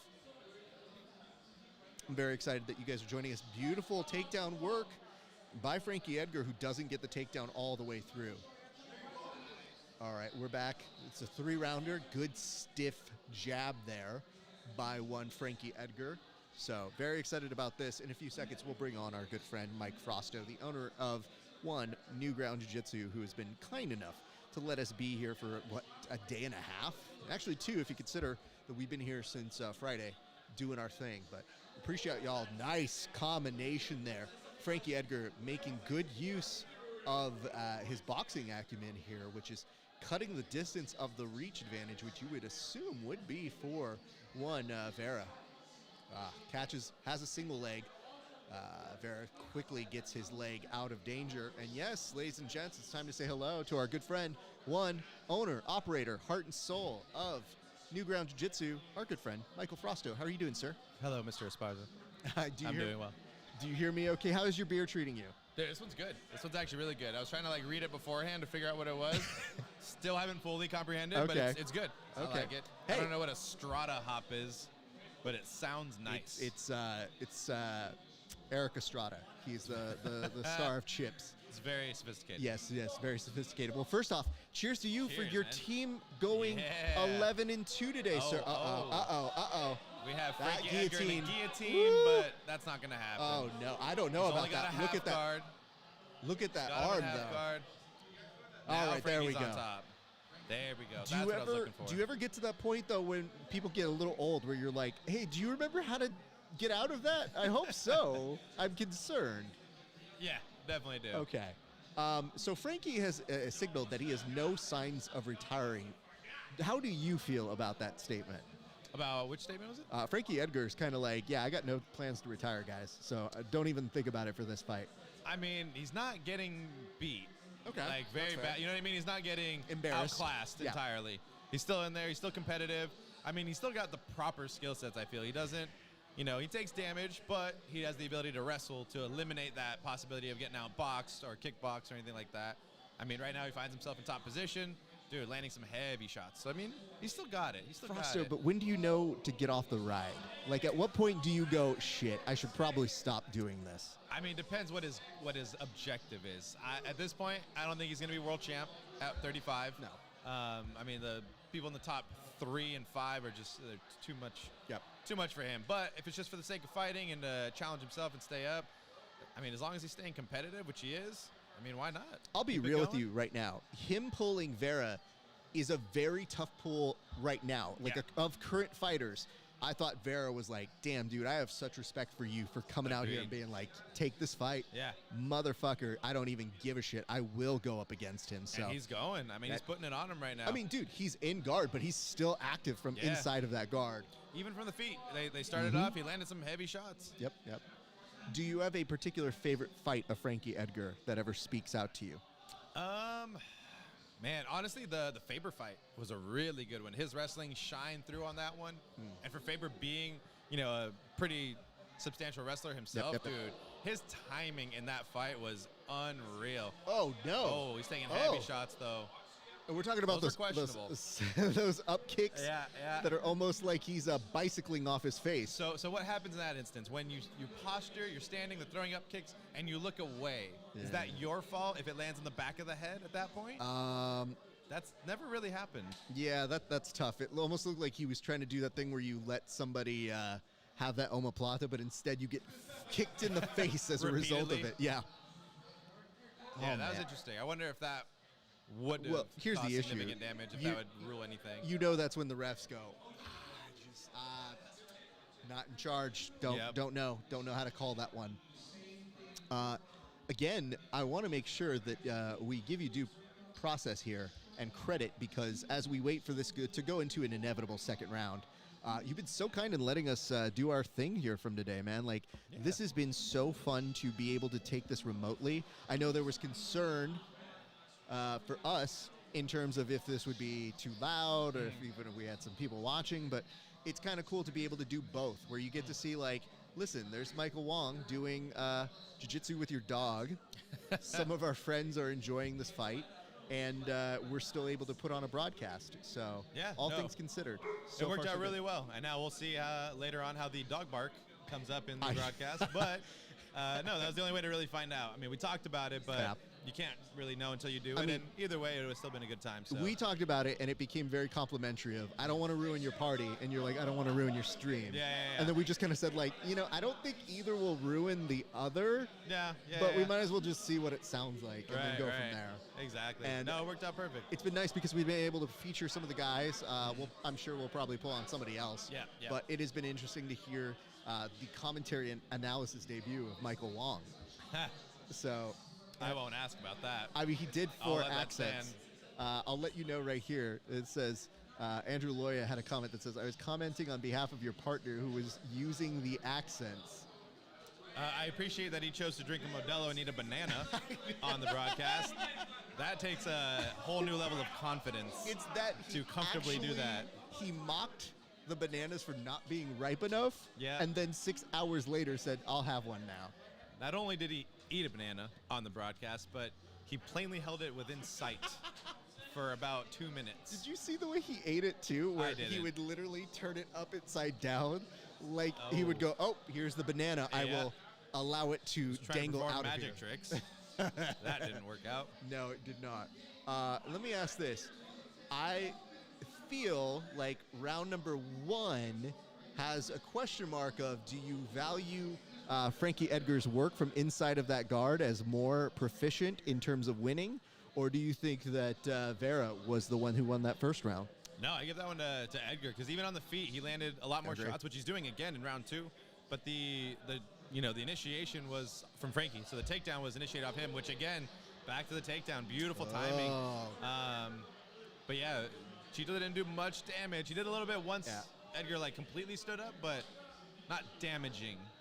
I think Frankie landed the heavier shots, landed some elbows in there too, and now Vera's on his back again. But those up kicks are nasty. Stop kicking me in the face, dude. I mean, he's using them well. He is. Man, those are hard shots. Yeah, dude.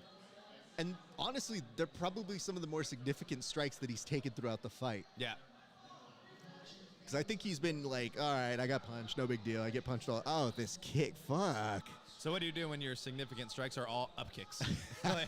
They're significant, but you are on your back. So I still feel like here? I'm the one person, if I was fighting, who would get an insignificant strike count. So I've always wondered if they, because, I always think oh, yeah, they're telling you how many significant strikes. What about those insignificant strikes? How do they feel? Yeah. I mean, they look damaging. I feel like, dude, try to go up to any boxer and tell them what an insignificant strike is like. Yeah. And see what they might tell you. But again, Edgar, he is active in the guard, but in this round, Vera's doing a much better active guard. I wonder if his team was like, yo, dude, if you're going to be inside of there, I need you elbowing, I need you pulling down that posture, and fucking up kick as much as you want, like you're in a fucking Peloton class. Yeah.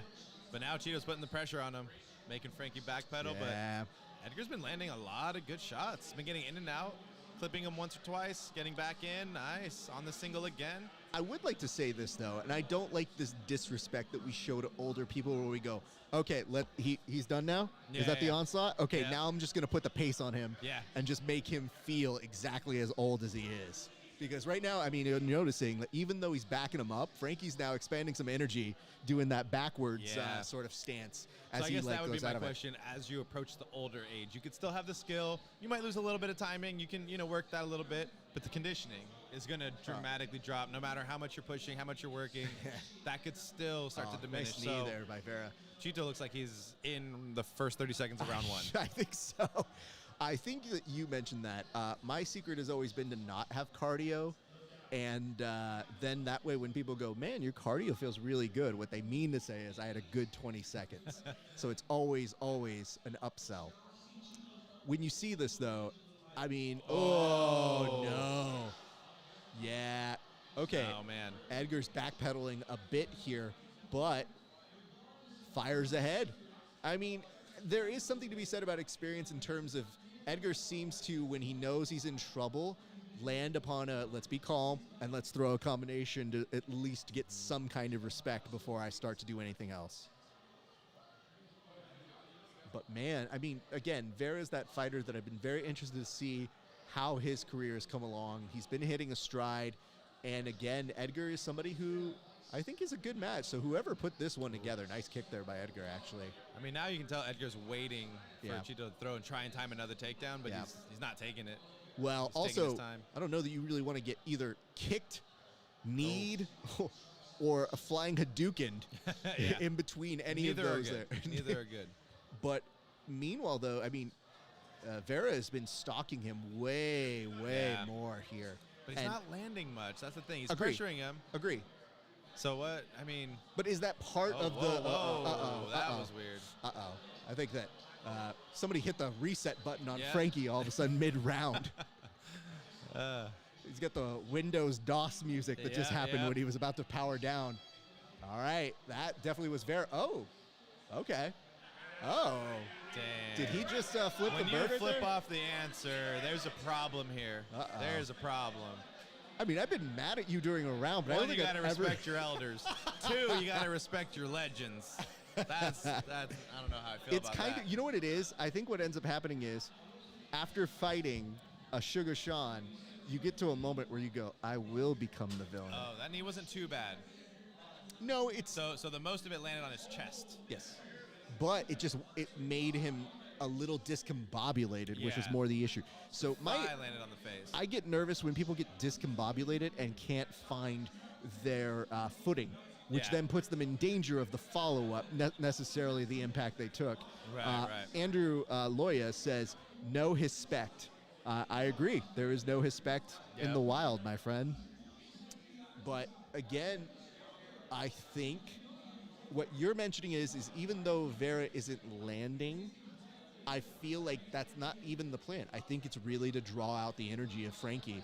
Now, I think the question is, does he unload on him very quickly here to try and swarm him? And does Frankie offset that? No. He In is. fact, Got his Frankie burst again, says, though. fuck you. I'm going to go ahead and kill me. No Yeah. one kills me but me.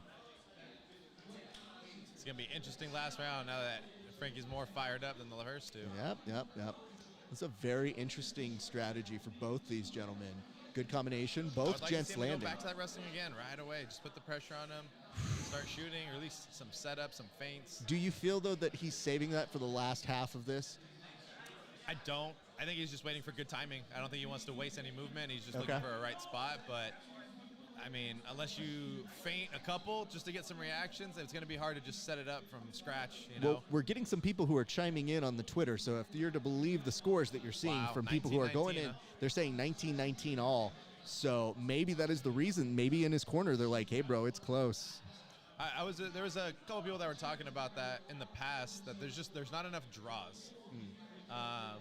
You know, they always want to have a winner. Not that I'm saying I enjoy a draw, but there are some fights that they just have to be. Like, there's just no other way. I understand that. So I would my- not be mad if at the rate this is going, if it was a draw. So let me ask this. You're somebody who's both. Oh, there we go. Hold There we on. go. You might have Oh. gotten your wish. That was a little bit of a snatch single that he hoped would have more oomph to it. But the only problem I don't like about that is, man, when he starts to search in for that takedown, his head gets real low and his eyesight is not there where he needs to be aware of what's coming at him. What I was about to say was, you start looking at the game plans for these guys, and you start to realize, like, man, you might have had one game plan going in, and as you try to recalibrate, you go, this isn't working. Yeah. I'm not getting this. But you mentioned the ties. As somebody who's fought in MMA, and as somebody who's competitive, what would your reaction have been if they had been like, and you just gave part of your body for a tie? I mean, it's not a good feeling on the fighter's portion, but also when you look at, you know, compromising pay or even on your record, I would rather have, I mean, especially if I'm looking at, trying to work my way towards the top, I don't want to take a loss that was that close and that razor sharp to take an L and now set me back, especially at this level, when you start moving down the rankings and you get, they drop people significantly if you lose a match. I mean, you go from like 10 to 15 overnight, and it's crazy. So for something like that, I wouldn't be happy with the result, but when you look at it overall and what it can do for your career and your position on the rankings, it's not the worst thing. It's never a good feeling, but... Oh, Jesus, dude. Did he just give a fucking... Cheeto's on another level tonight. He's on another level tonight. Definitely embracing the heel status going on tonight. Do you know if there was much smack talk between them leading I up to it? I didn't think so. I didn't see anything. And Vera has been the type that's like, dude, I've had it at me. I don't give a shit about this. And I don't have a Twitter, so I can't follow. There we go. Okay. I'm going to need that Renzo Gracie back take right now. Well, here's some bad problems on that. That Kimura grip was a very good start, but Frankie is just trying to swarm him, and instead... you got to stay more persistent with those, especially against the cage. Vera is now back, and again, continuing to stalk Frankie, who, to his credit, even while backpedaling, seems to adjust in real time for us. But it did note that Frankie became a plus 340 underdog in between rounds. So intriguing to see. Nice combination on the inside from Frankie, though. I don't think Cheeto gets enough credit for his conditioning. I would agree with that. I'm with you. Not to say that he gets, discredit for it, but it's not mentioned enough as a weapon of his. Oh, no. No. Wow. Man. I think that Frankie's a little upset at the stoppage. I would have liked to see that go a little longer, but from the ref's perspective, when you're face down, I mean, his hands weren't even covering his face. His hands were flat out on the mat, that's a tough spot. Still a little wobbly. But again, that's after the fact, so I understand that. But I want to see that replay because... Man, that was a hard shot. I think what happens is when the body relaxes as he goes down... Okay, watch the hands. You mentioned they both post. But he actually didn't even land a follow-up shot. No. It's that Anderson Silva kick to Vitor. It just hurts. Man. Ow, bye. So must have forgot about that one. Oh, man. No. Who else did that? Someone else kicked him in the same fashion. Who else was that? Who else kicked Frankie that way? Yeah. I remember this one. It didn't finish him, but it dropped him and it rocked him. I'm forgetting who it was. Give me a second. Let me see if I can call that information up for you. But yeah, they didn't even allow a follow-up shot. It's not just the follow-up shot. It's the fact that his first upward look of his face was to actually contest that. So I feel also it's New York City. They've been out of the game for a minute. That's true. They're still refiguring it out. But let me see here. So well, Sandhagen had the knockout. He had the flying knee. Yeah, it was a much older fight. I'm forgetting. There was one that just dropped him. It rocked him, and then I think he finished the fight. It's not Aldo, is it? Or it's Aldo, Benson, Gray. Him and Gray fought for 5 years straight. In case people don't remember that. Might have been Aldo. I don't think it was though. Interesting. Man, that was rough. I want to know what this beef is with Chito Vera and Frankie. I mean, maybe they'll address it. I feel like that's got to be at least one of the questions they ask him. Frankie, this hurts. It does, but again, it's not a point where you say, okay, I'm calling it quits, because he was in it. That's true. He was in it. Well, he's saying stuff that seems to be complimentary, and Frankie is, in his own way, acknowledging it, but I think he's super bummed, and he has every right to be. I get he's that. He's definitely still got it. He's definitely still tough. He can still hang in there. Yeah. But I think the bigger issue is also, are you going to continuously try and run fights to decision at this age? Listen, that's a lot of rounds. And it's a lot to take for a very low return, I think.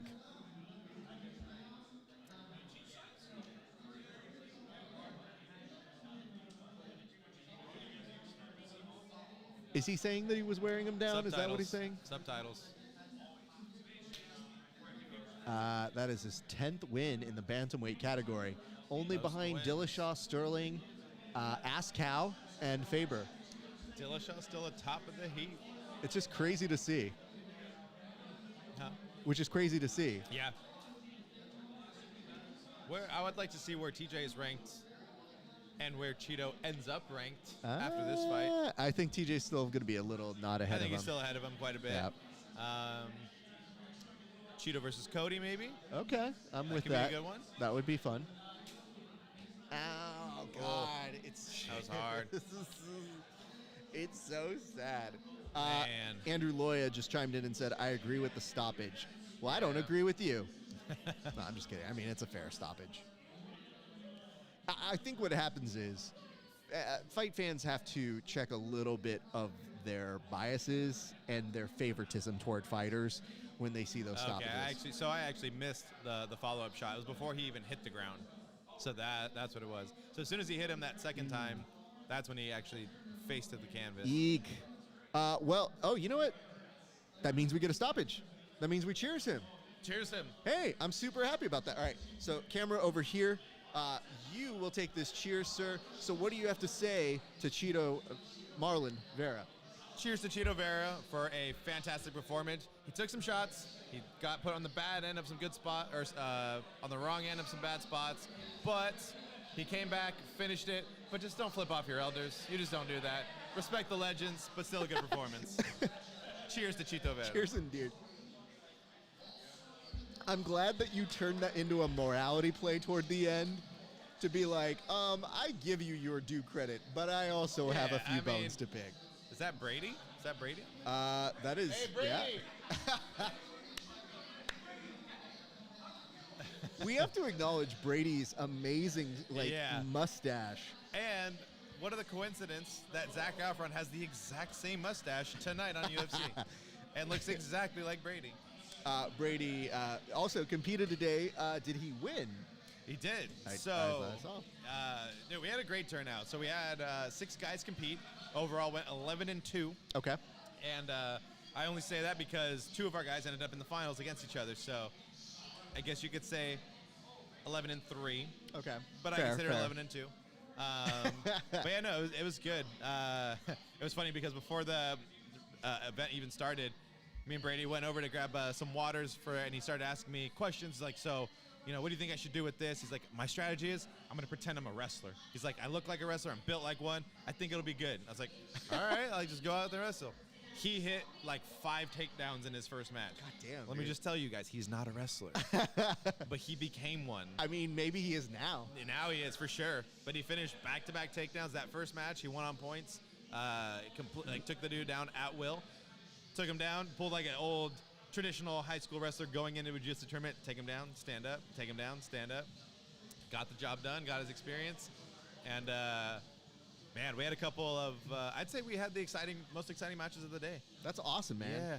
I will tell you this. So, just to give you a little bit of an indication of how much we do love Brady, is one of the guys who competed against him. He gets in. I go, how did things go? And he goes, I did well. I did lose to somebody in the final. I was like, who hurt you? Who do I have to beat up? And he goes, no, it's Brady. And I was like, I'll still fuck him up, man. I still have no issue with that. But I like that was my first thing. I was like, who hurt you? Yeah, you tell him. Come here, white belt. Tell me. Yeah. Who hurt you? I'll take care of it. I'll take care of it. And he's Open like, mats tomorrow. He's like, oh, but it's one of ours. And I go, Yeah. I'm not supposed to beat up the children for no reason. You gotta leave him alone. But still pretty dope to have that result, man. Yeah. No, it was good. We had 2 matches, not back to back, but I would consider the most exciting matches of the day. One was with Israel. Hold on. What's happening now? Why is Bryce doing this? We have one of our own, Steven Stella, teaching his girlfriend how to do what is called a sidewinder. And now we also have Mr. Wong and Bryce taking the mats to begin rolling. Why are they rolling? Because the UFC is on. Okay. And they're both on alcohol and banana. And, that's what happens. Did you expect this to happen? I didn't, actually. I don't know why I didn't. I probably should have. I should have anticipated. I mean, people that train in alcohol with a fully loaded mat, it is difficult. But I did know that when I talked with Bryce and I walked in, I was like, hey man, I can't do this to anybody else, but after watching a whole bunch of jiu-jitsu today, I just want to drill something. But I go, the best part about you is I know I could just drill with you and just like, you wouldn't even question it. I'd just like start drilling and you'd be like, oh, okay. Yeah. And then that's when he responded. He goes, oh man, I've got my my rash guard and shorts in my car right now. Yeah. And I go, why do you have that? And he goes, oh, and I go, you didn't expect you were going to roll tonight because that means you will. And he's like, Yeah. I'm prepared. And I go, For what? See, I think Bryce got into it because of the alcohol. Wong got into it because of being at the tournament today and seeing everyone else competing, knowing that he couldn't because he was a blue belt. it's true. But So- but hold on. How much do you think they just tricked the other into doing what they wanted? And they're both looking at each other like, ha, sucker. They both knew they were coming here tonight to roll. They talked about it on the side. They walked up. They're like, "You think now's a good time?" Yeah, it's almost co-main. So It's now they're pulling it out. And again, they're rolling during the co-main event of Yep. a very good card. Yeah. Of a really good fight. Mostly just talking, not a whole lot of rolling. They're just drilling a So little bit. did he just put on a rash guard just to be like, hey, I Both just of want to them. talk Both to of them you? put it on. Yep. Oh, they both Yep. put on the rash guard? Is at least Wong wearing his new ground rash guard? Absolutely. He would be immediately kicked out if he was not wearing a new ground rash guard. But he is. Good. What is the temperature like of the crowd that we have here? Are they even paying any attention to them? No. Okay. We have a couple on their phone. We Okay. have a few of them. Okay, we have one onlooker. Okay, we have one onlooker. watching. Yeah. But also, she doesn't do jiu-jitsu, so she's kind of looking more awkwardly as to what they're doing. Andrew Loya said because the UFC is on, and then said as long as no one gets the gloves out. No gloves, but I have gloves He available. does. I know that. 2 sets, for 2 people. And it looks like 2 willing participants. Would we put the camera on them and trick them into this? I would not mind it if we just like reverse one and be like, hey, you guys should try some combat jiu-jitsu with gloves. I think that could be fun. We could have a Coco main event. It's very nice that we went from being we are firmly against this to hold on, how can we exploit this for our gain right now? Can always take advantage of it for ourselves. I'll ask you this. Who do you have in this rematch? Do you have Nami Yunus or do you have Zhang? So I'm just going to travel back in time Okay. to Rose and Whaley 1. Okay. I had most of the same crew that we have here today at my apartment for this. Yep. And I called Rose Okay. by first round knockout. Okay. I could not tell you how many laughs I got at that and how many crazies I got about that. As history shows, first round KO. I'm not going to call the round or the stoppage, but I do have Rose again. Okay. Yeah. I'm So sticking to you're Rose. not as bold this time. Not as bold this time, but just as confident Okay. in my pick. Okay. Yeah, Last time, it said in the press that Wei Li felt intimidated by the crowd turning on her. And now she has had her camp where they were yelling out essentially racist shit at her to prepare her for this. Do you think that the crowd will turn on her again? I don't want to say that they will. I don't want to say they did already, but she didn't have the most receptive welcoming at the weigh-in. Of course. I don't think that's what it was, though. I don't. Well, that was what she said at the very what she beginning. Said, but of course she's going to say. She even cut her hair to try and be like Rose. I think she just wants to be like Rose. Wow. At this Okay. point. Now you're thinking that she lost by single white female? Yeah. Oh, man. I mean, look, she shaved her head. She's trying to match it. She had long hair. And now she's like, nope, I'm going to cut it now. This worked for her. It's going to work for me. Yeah, it's kind of one of the times when you show up at Supercuts and go, can I have the young boy, please? Yeah. And they say, hold on, fam. I got you. They're like, don't worry No about it. worries. They're fine. Do we have an update? Are they rolling or are they still talking? They are still talking, which kind of defeats the purpose of the rash guard. I don't you get. know? Yeah, there's no purpose to wearing the rash guard just to Yeah, chat. At this point, But still talking. I think maybe they realize that they're like, this isn't the card we train at. Yeah. Like, no, this no. isn't the card to mess around with because the last 2 fights are still really, really good ones Yeah. and both championship fights. Yep. So you mentioned that you see it happening for Rose again. Is there any circumstance in which you say Zhang ending up winning? No. No? I don't. Wow. The setup to that kick in the first fight was beautiful. I mean, just the reaction that you saw from Wei Li to think it was a low kick. Yep. To be able to get that kind of read that early in a fight is very challenging. So the fact that she was able to do that, I think she's going to take her time more. I think Rose is going to be more patient. I actually don't think she was looking for the knockout that early. The kick just happened to land beautifully. It slipped through her guard underneath. The one thing that will be interesting, though, is that because she has been Wei Li has been working with Cejudo, I am interested to see her wrestling. Yeah, that's been the big thing where I go, is that going to be something that she's going to try and do, or is she going to pretend to like go in for takedowns to set up her strikes? I think she'll use some of her striking, but the question is she going to wrestle in the open, or is she going to wrestle against the cage? I don't know. That's a very good question. From what it looked like in the UFC embeddeds, it looked like she was practicing wrestling against the cage more so than the open. Okay. So now it's going to be requiring distance management. Can she pressure her to the cage to start getting that pressure? And then maybe get the takedown, or like you said, break off and land some shots? I'm excited because I feel like this time we get a fight. Yeah. I think the last time, statistically, it's harder to be able to pull off that again. Right. I mean, if Rose does, she's the one. Yeah. So she's the chosen one. Cool. Good for her. I just feel like this is supposed to be the fight we were supposed to get the first time. And it's tough, too, because with Andrade, I don't really feel like she lost that fight. You know, it's a tough one. It's a tough one. I like that fight, though, too. Yeah. So I get it. And it's a hard good to tell fight. a fighter to be like, oh, I really like that fight that you lost. Yeah. And have them go, thank you. It was just a poor mistake. That's all it was. It happens. And it happens, yeah. I don't think she'll make that mistake again. The question is with Wei Li, is she similar in that fashion that she can go from a loss like that, get that out of her head, and freely throw the way she throws? Because even though she is a aggressive striker, she does throw kind of caution to the wind and just kind of pressing forward as she throws. They're not very tactical setup shots. She drives forward, tries to out pressure you. I think Rose is a little bit smarter than that and a little bit more creative with her angles, so we'll see. Okay, I've also been very interested to see, there's been a statistic that they threw around, which I love when they come up with these things, but they go, Rose is undefeated in her rematches. How many rematches does she I have? don't know, but Right. I love when people Not a ton. I love when people give that as a statistic. They go, actually, I'm undefeated on home soil. It's like in basketball when they say, oh, they're 9-1 at home during playoff season. It's like, all right, cool. Well, that doesn't really matter now. I always tell people, oh, God, these are very long stats. Let's see how it strawweight goes. champion, first and only Chinese UFC champion, third highest strike rate in the 6.36 history of... significant strikes. And see, that's what comes from that pressure. She just drives forward and throws. Be interested to see her new approach. I mean, her workout routine to get warmed up, though.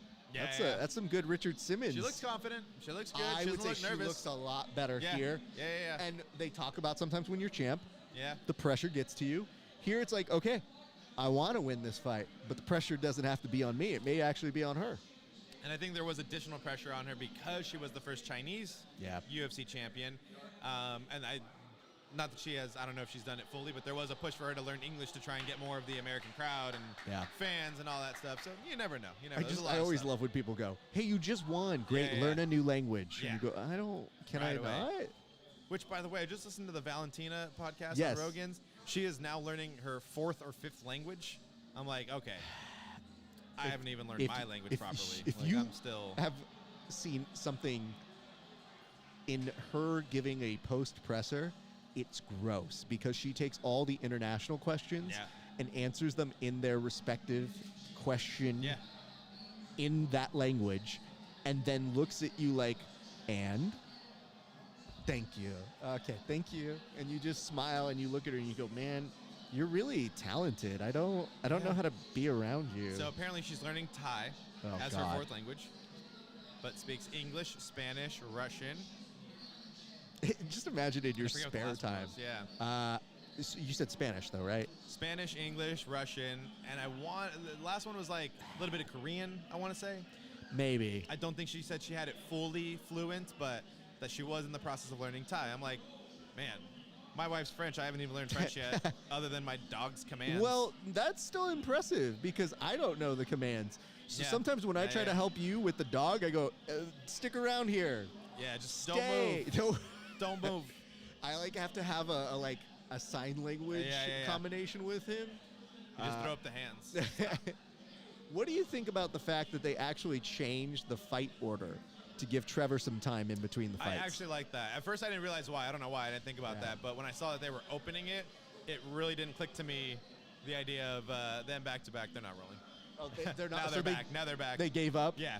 They drilled for about 35 seconds, talked for 14 minutes, and now they're back to watching the fights. No, now they're sitting down, Yeah. but they just signaled to the entire crowd that's watching around that just goes, "Oh no, we just did some We're stuff. done. We're good." Yeah, I don't know how that's going to go. I don't understand. Now the dog's coming over. I mean, Bryce, he's a goofy cat. Oh, yeah. And Wong, I mean, you guys have met Wong now, so I don't really have to tell people this in any way that disguises anything. Well, I'm going to forewarn you, Raph. I may have to ditch you for this fight because I will be screaming into this microphone. And you do what potentially you need to your do. ear as well. I mean, here's the good news. I can just do one of these knobs and just do that, and you'll be okay. That's fair. It's essentially what I was threatening Wong to do if he was going to do the Oh, wrong yeah. accent. I was like, I will mute the fuck Under out the of you. wire accent. Hard pass. All right, 32, 29, 5-4, 5-5, 115 even, and 63, Rose with that 65. 2-inch reach advantage. Okay, I've been trying to figure this out. I don't think you were here for the prelims to see it, but I think Bruce changed his jacket. No, He didn't change his jacket? I don't think so.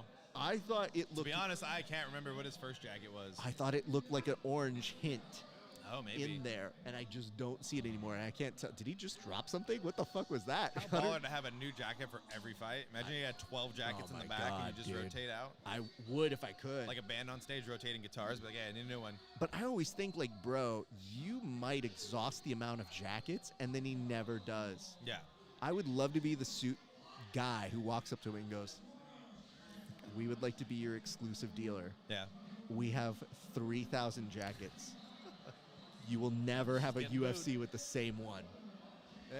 Not the same fashion, but it's a more she is the respectable favorite. boo. She is the And favorite. that was the thing that Wow. was really throwing me off. I think we were training Interesting. yesterday. Yeah. And this goes to show. Excellent instructor. However, he put on the fights for like the pre-presser, so it's all them, Laura Sanko, DC, all those people. Yeah. And that stat went up that said that she was the favorite. Yeah. And I swear to God, you were in the middle of asking everybody, did you all get that? And me over to the side just goes, fascinating. And you're like, did you have anything to? I was like, no, I'm good. It just, oh, you finish here. Yeah. I'll tell you later. But Right. that's what I was saying, Yep, fascinating yep. too, because I go, interesting that they still think, despite your loss, you will still beat her. Well, it's crazy to look at their records, and you would assume, yeah, Rose is the underdog, 11-4 versus 21-2. That's, I mean, significant difference. But Rose is the best. Let's see how she's so able. I'm gonna go on Ruka tonight and buy my Thug Rose T-shirt. Oh, and yeah. I'm gonna rock it. I'm gonna have it out throughout the week, right after this W. Oh my God, this is this is great. Before you get to the fight, this is Ben Folks, who just said that this fight photo almost convinced him not to get Oh the my fight. God, yeah. No. That's very funny. All right, I'm gonna go join All right. the rest of the people. Go and join. Keep the kids from training right now. You'll hear They my should watch screams this. coming I through. will see that. Thank you very much, Michael Froster. We'll see you a little bit later. But we're going to return this camera back on over to me. I hope that you guys are enjoying our coverage of all things UFC 268. It has been a long day of coverage, and we're still not done. We still got 2 more fights, and 2 of them, out of 2 of them, are championships. So, woo, talk about 2 rematches that have hot fire emojis attached to them. Let's see how this one plays out. It's already seemingly longer than we remembered the last one as being. So we're starting off. Good kick there by Zhang. Of course, you get a little bit of Thug Rose taking her time, maybe downloading the movement of Zhang. And there's already very excellent confidence that I think Zhang is replicating that she used to be able to go and put into her fights.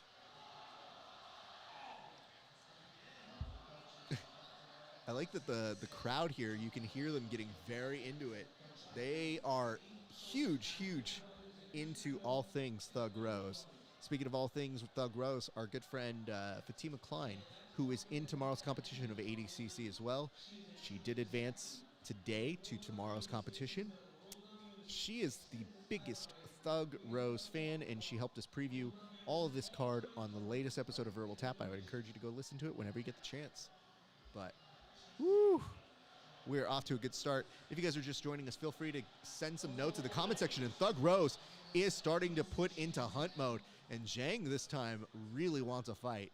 You could see it in her body language where she's saying, all right, I see you. Let's do this. I'm going to go ahead and put this on over to you guys, which is, how do you see this going? Tell me in the comment section. Nice high kick that is blocked by Thug Rose from one Zhang Weili, but already I think this is about the pace we might see this go for just a smidge. Rose finding a little bit of her range, presses forward, and is starting to throw off Zhang already. Now we're talking. As our good friend Michael Frosto was mentioning, you might want to look at some of the wrestling, and Zhang is inside of the guard of Thug Rose, now starting to look to pass, peppering in with a few punches here. Rose trying to put in that half guard. The knee shield that is no longer useful because she's put her into what looked like a full guard, tries to get a butterfly hook, and Zhang doing an excellent job of not taking the bait. Thug Rose for a split second, maybe setting up a triangle. Not quite there. She's trying to control the wrist and the posture. Isn't quite there, but Zhang Weili may actually have an opportunity to press up Thug Rose against the cage and start going to work off of that. Got to be very careful of those angles. But Zhang is now just trying to throw Thug with a couple of these over-under passes. But from inside of the guard, now starting to throw a few kicks and maybe rain down with some punches. I think she is trying to release a little bit of the pain she felt from the last time. So already very good stuff in this very first round, which is going to beg the question. Thug Rose almost back up, but we're in on a single, and she does dump her down, but Thug Rose immediately back up. Zhang comes in, elbow. Not sure how much of it landed. Thug Rose gets a beautiful left hand on Zhang. Excellent exchange by both of them in this first round of 5. So it's going to be an interesting fight to go ahead and watch already. Ooh. I do like how Rose's hands continuously look, but Zhang comes in with a kick, and Rose retimes it very nicely thus far in. So we are off to a good start. We appreciate you guys for watching. If you like what we do, do us a solid. Go on over to @GrapplingHour. Give us some follows, give us some likes, give us some shares. Give us a like and a share on Facebook. We will give you a toast on air. And if you give us a subscription over on our YouTube page, we will also give you a cheers. Yep, that's right. We'll give you a toast, just like we do all those fighters who get finishes within regulation. So, just saying, we are off to a very, very good start on the day. For both, I would say, Thug Rose, and for Zhang, she's game. She might be in a couple of these exchanges just a hair behind Thug Rose, but she's definitely not out of the competition. Not in the least. Nice inside kick there by Zhang Weili. 15 seconds left to go in this first round. Beautiful, beautiful. Oh, nice trip there, Thug. Tries to take advantage of it. Brings on the inside. Zhang gets her wits about her again, and we will see a second round, though, for a split second. That was a little nerve-wracking. All right. That's what's up. That's what's good to see here. I'm appreciating it. I'm seeing you guys. I'm going to go ahead and tell you guys I enjoyed that first round, but I'm going to tell you this. We're actually going to pull, I think, another friend of the show here in a second, but I'm going to see if we can grab him real quick. Bryce.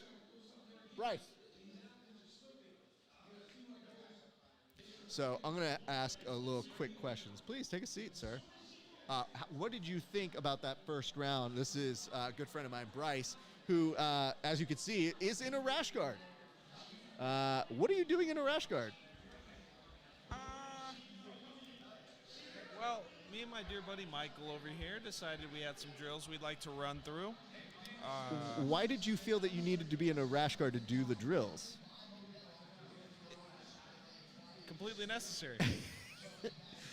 Did you come here with an agenda? I'm asking you this. You are under oath, sir. Did you come here thinking that you were going to train, sir? Raph, what type of man do you think I am? Oh, wow. You know what? Don't answer. I'm not going to. Don't answer that one. Talk to me about this. What did you think of that first round, sir? You know what? I'm seeing really good offensive pressure from Wailing. Rose is doing a good job of keeping her at bay. It's kind of her style is more of a sniping style. She likes to stay on the outside and just fire them. Okay. It looks like Zhang is trying to close the distance a little bit, but she's having trouble finding the openings. It's very interesting. The people that they're posting right now, they're saying that Zhang won that first round. Do you agree with that? Technically, she did get the takedown. Okay. I think for that sole purpose, she could have taken the first. But again, if you're counting up the strikes, I don't know. It's hard to say. It's hard to say. It's Do you have definitely hard to say. Do you have a favorite? Who do you have as the person you're going for, and who do you want to win? I like Rose's style. I think she's a really smart fighter. Okay. But then again, these are top two of the division for a reason. You know, Zhang likes to close the distance and be more aggressive, more of the aggressor. Okay. I said Zhang? Yeah. Yeah. Yeah, I like that you're double checking. Yeah, I got to be certain here. It's okay. But I don't know. This is a good match. Here's what I appreciate that I've seen so far out of Zhang in this fight in particular is that when she gets put in these really bad spots, she wants to stand and bang, dude. Yeah. She's like, dude, putting her head down with bad positioning and saying, yeah, fuck it, let's just do it. She's got a tendency to do that. I mean, she's always seemed super offensive in all of her fights that I've seen. Mm-hmm. Like I said, Namajunas, she's not afraid to take the defensive, but when time comes to put the pressure on, she will. And so, yeah, see, stuff like that. Yep. She's not afraid to fire back. Yeah, I mean, it is interesting to see, like, just the different styles. I feel like we're getting the fight we were supposed to get the last time. Yeah. So at least this way, I'm like, oh, you know what? This is already pretty good. It's a good styles clash for me. Absolutely. But you know what?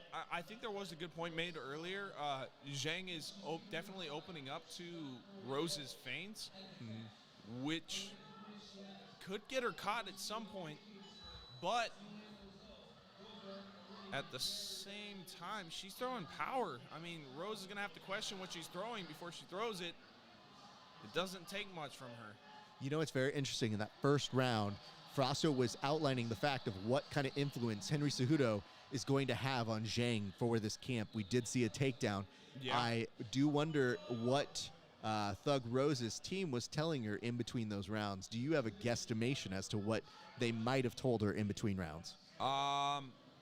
Just Oh wow. no! Oh no! Oh wow! And Thug pushing back with what necessary teep kick you need in that moment. Exactly. Oh. Okay, there it is. There's another takedown.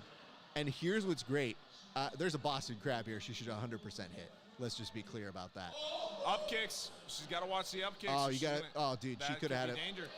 She 100%. Rose is doing a good job of breaking the posture. Yes, she is. I think let's see how she controls the position. But if Zhang gets the posture and she starts firing off strikes, we could see some trouble here.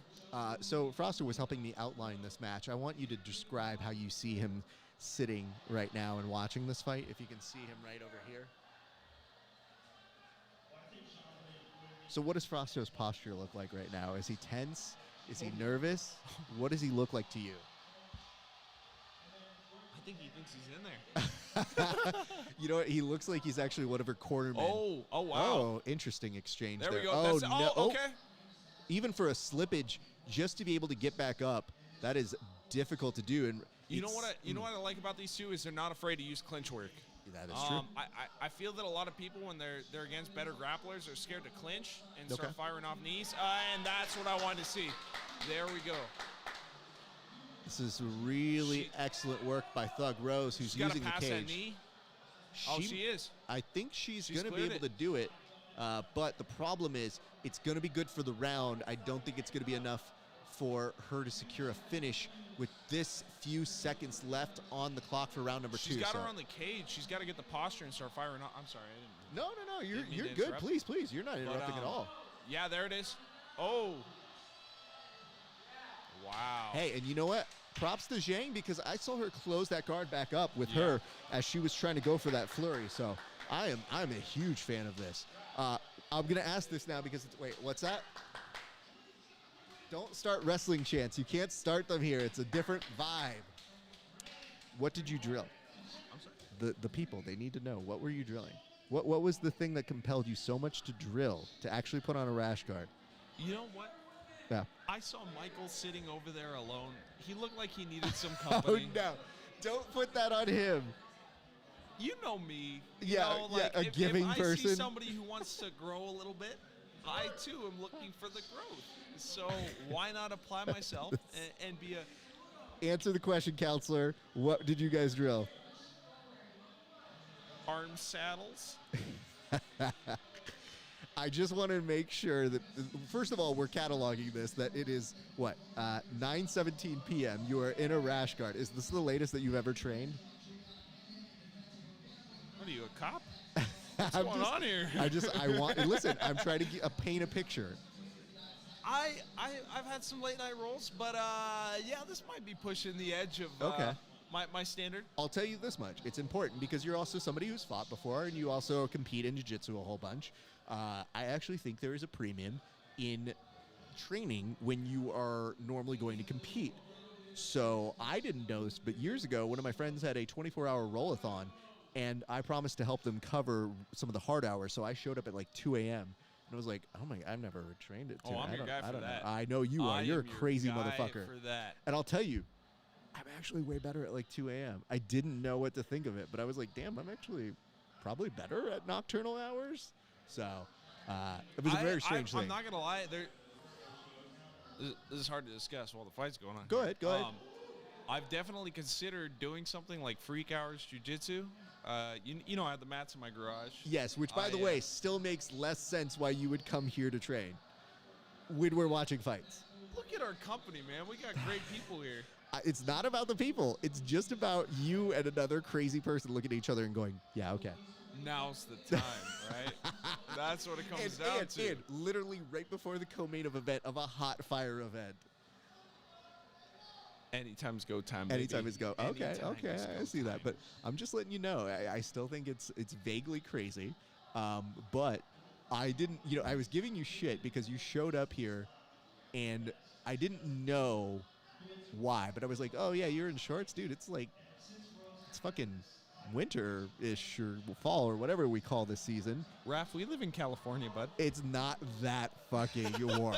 Let's just be clear.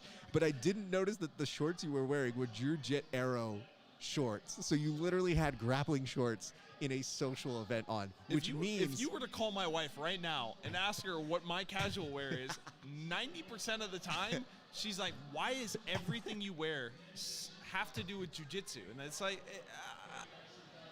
just to be ready at all times? Maybe I'm the cliche blue belt. Yeah, of course. Perhaps. That's fair. That's a fair assessment. But at the same time, it's comfortable. All right, that's fair. I mean, the Jiu-Jitsu Arrow shorts I've heard great things about. Just a little pricier. Fair assessment. We'll come back to shorts in a second. But we've let about 2 minutes happen in the time that we've been talking. It looks like Whaley's throwing some heat on those hooks. But here's the thing. We're now at the official halfway point of the fight. I'd like to see with how far Whaley's got that lead leg up front. I'd like to see Rose fire more strikes at the leg. Okay. But at the same time, it's, at this level, it's hard for someone like me to say because she could be planning to fire off a leg kick. You know what's really interesting is... there we go. Have you seen the temperature of the crowd here get way more silent? Like, everybody who was hyped for the Chandler fight and the Gagey fight is now in a hushed, observe mode. Oh, no! Oh, here we go. Beautiful knockdown there by Thug Rose on Zhang Weili, who does get back up in just the right amount of time.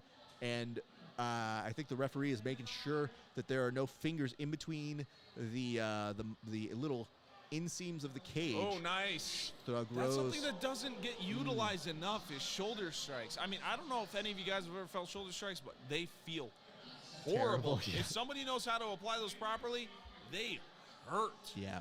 Zhang has recovered pretty well here, so that was a really excellently demonstrated move. We're going Zhang kick for kick, punch ooh, for punch here. Zhang is trying to connect with that left hook and sets it up now with an outside right leg kick. Thug Rose fires in, looks for a jab, sees if maybe she can push her back just a little bit. Zhang not really feeling it. Now is going to start with her own flurry in just a second, but this is an interesting, tense battle. There we Zhang go. just a little bit over the top on that. Doesn't quite connect the way you need to. But Rose has a beautiful counter, and that's another. No. Oh, Yeah, talk about a counter to a keeps counter. getting Caught with like a check uppercut. But look at these stats. Zhang is ahead. If you look at these numbers, 27, 14, and 24. That's pretty close. It is very close. So it is going to be interesting to see how they score both of these. And we have a wrestling takedown. Look at that Cejudo-ness. That's going to be the middle factor. Oh, Zhang is starting to take the back here. She's giving up her back. I think she's not necessarily giving up her back as much as, I'm stuck here for a split second, and Zhang is forcing that back take. Let's see. Oh, she rolled into it. Okay. Yep. Oh, no. Zhang gets up with her. Uh-oh. Zhang gets up with her. She's looking. Oh, hooks in. Zhang now, beautiful transition to mount. Going to leave her with a couple departing gifts for round number 3, and we reach the end of that one. 2 more rounds left to go. We go into championship rounds, but yikes. Momentum swinging back on over to Zhang Wei Li. That was a good round. I think if you're looking at Wei Li Zhang right now, you're thinking, wow, these takedowns are totaling up. She's playing offensive, and it looks like she's taking a little bit of the ring generalship, which in the judges' eyes is going to be good. But we also have to consider the factor that Rose is currently the champ. And depending on who our judges are, you have the factor of, okay, well, to beat the champ, you have to beat the champ. You know, it's interesting. I don't know that I've seen them utilize that criteria as hard as they used to back in the day. You think so? Like, I think they've lessened that criteria just a little bit. Because, dude, when I used to watch UFC back in the day, I would go under that criterion, and I'd go, how the fuck are you supposed to beat the champion? Like, people would have definitive, like, hey, I've made a good statements, and they just go, nah, you got to beat the champ. And I go, I think you did by points. Yeah. How are you supposed to win this then? So, I'm curious what Rose's coaches are saying to her in the corner.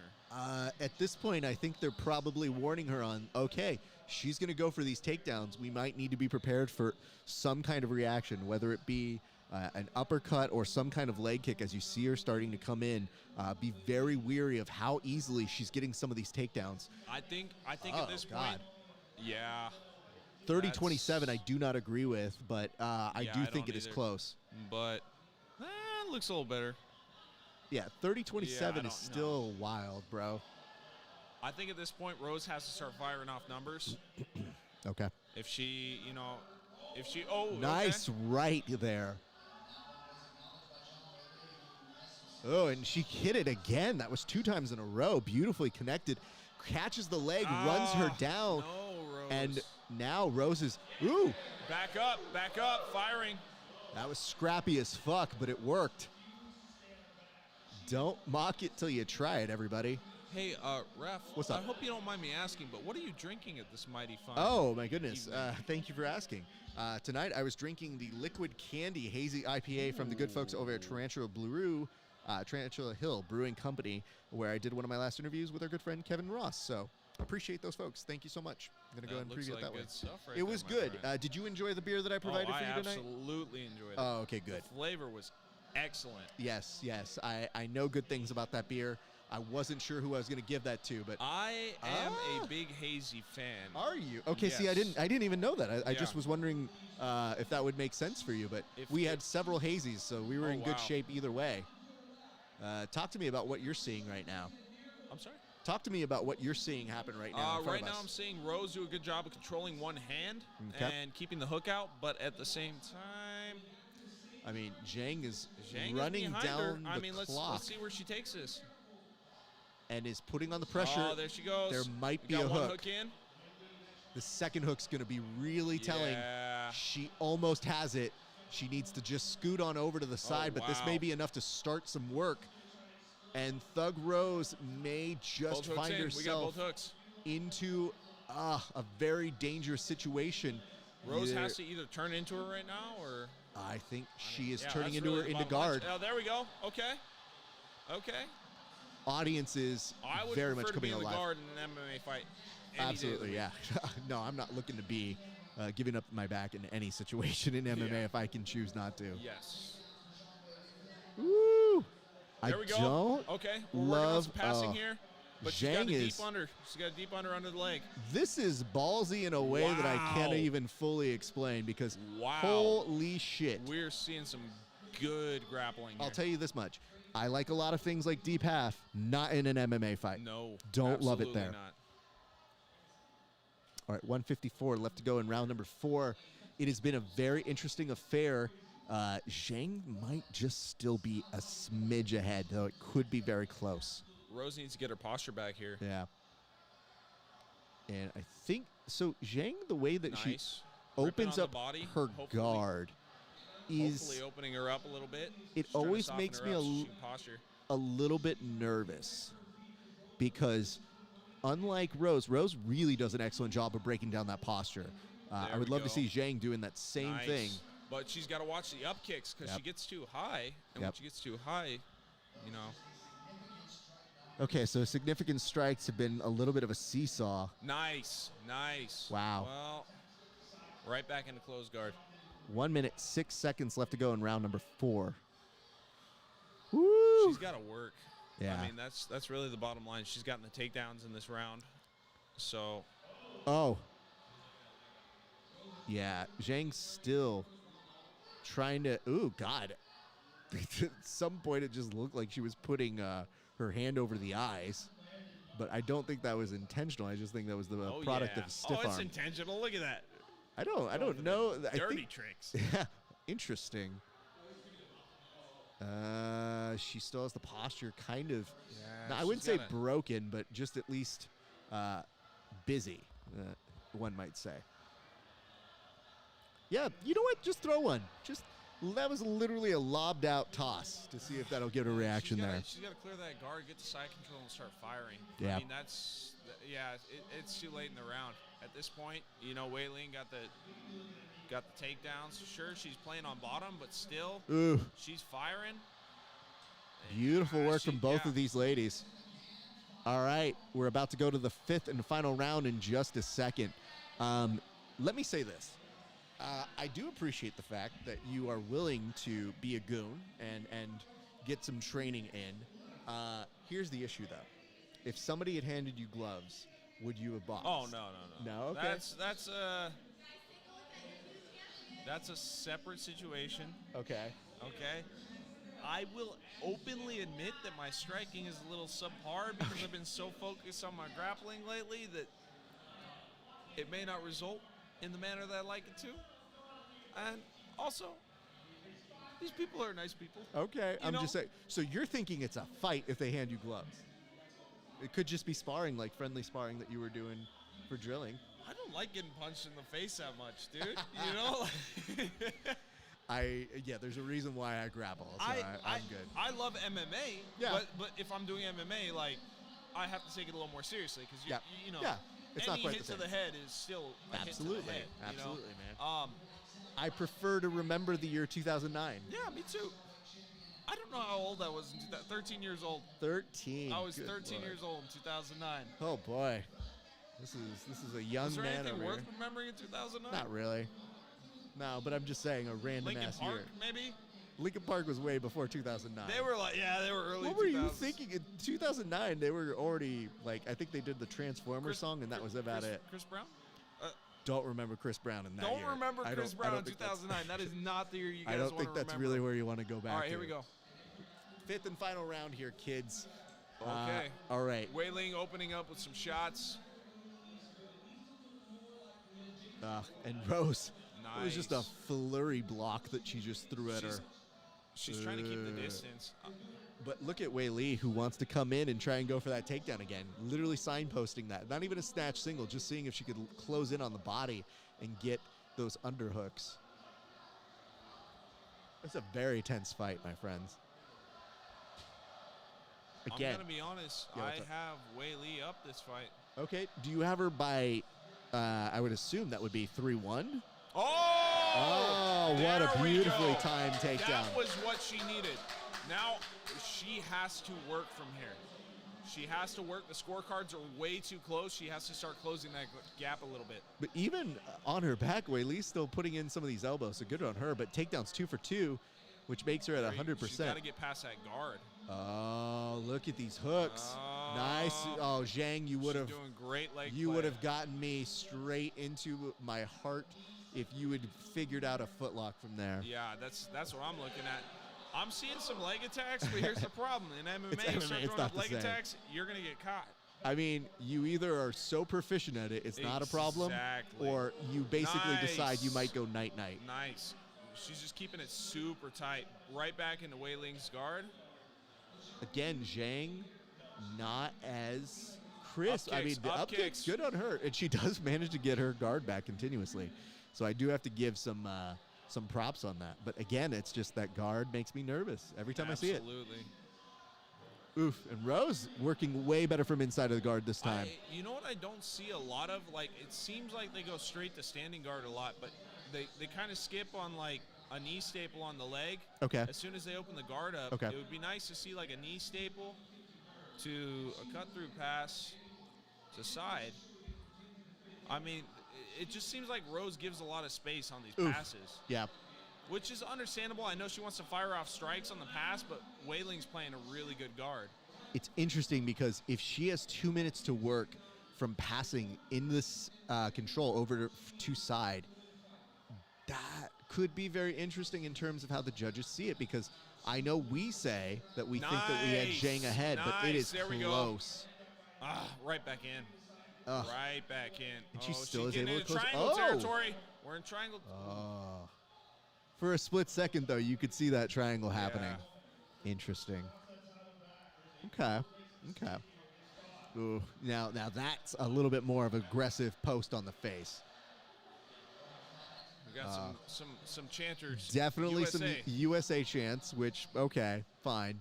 But I love the fact that her training camp this time included people yelling out racist shit to her to prepare her for this fight. You know what? That's what I'm going to start doing to you. I'm going to just start yelling out some racist shit to be like, you never know. Race shit is no bueno, my friend. But I have to prepare you. It's better it comes from inside this house. Racist shit isn't better anywhere. But think about it, though. If your camp is designed around being like, we better yell out these really bad things to you just because it threw you off the first time and we don't want that to happen again, okay. It's a good marker for our sport. 50 seconds are left in this fifth round.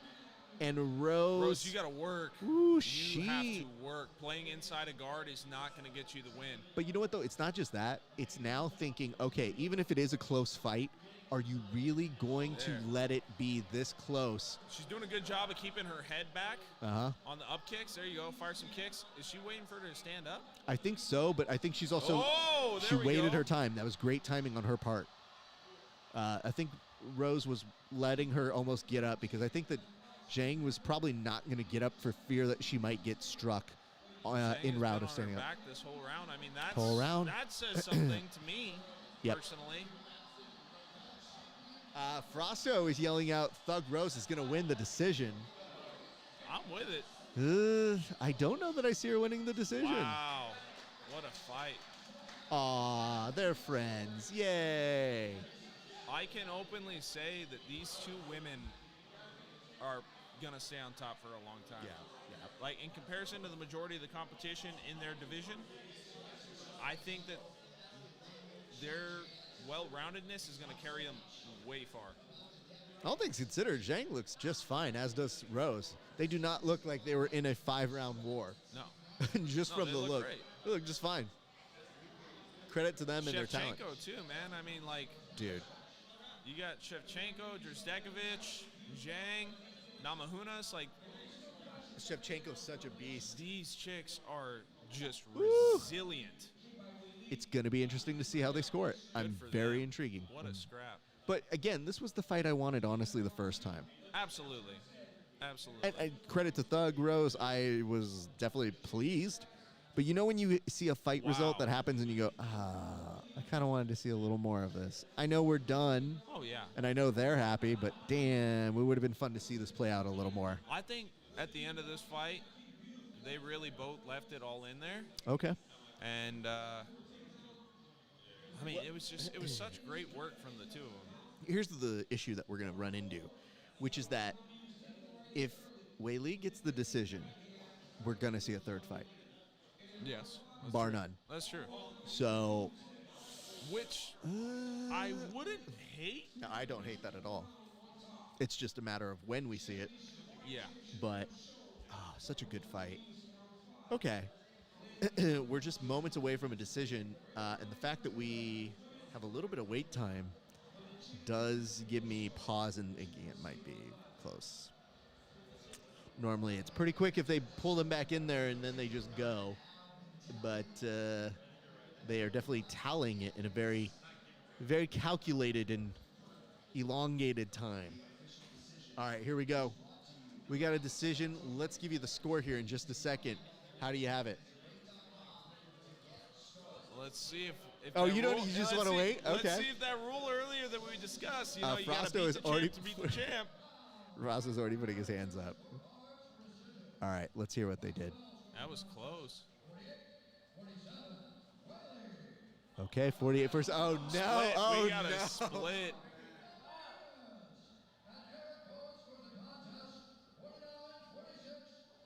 Oh, shit. I think Zhang took it. Yeah. Oh! Wow. Wow, well done. Wow. Let's put it clearly, though. 49-46 wild. I would not see a 49-46. I have to be completely honest. I thought Wei Li's takedowns were going to be just enough. Well, but Rose did a good job, man. She kept her on her back that it's true. Whole last round.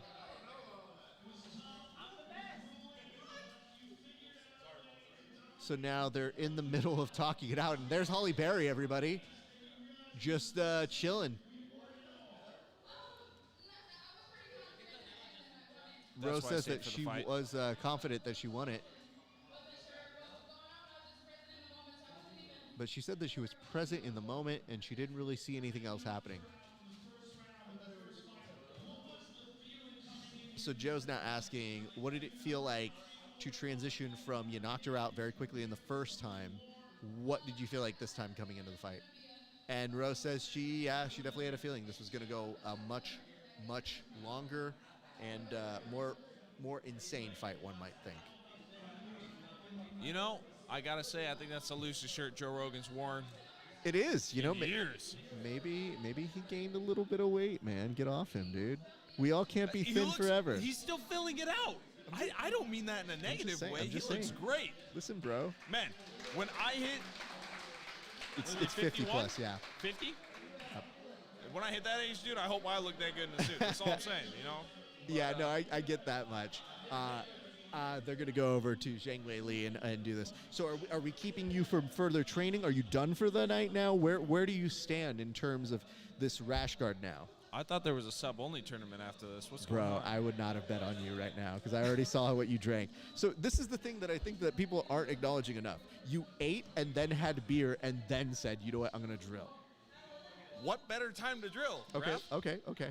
Have you done that before? Have you ever Absolutely drank not. and then... I have to be ready under every single circumstance presented, okay? I applaud You never know when I'm going to run into...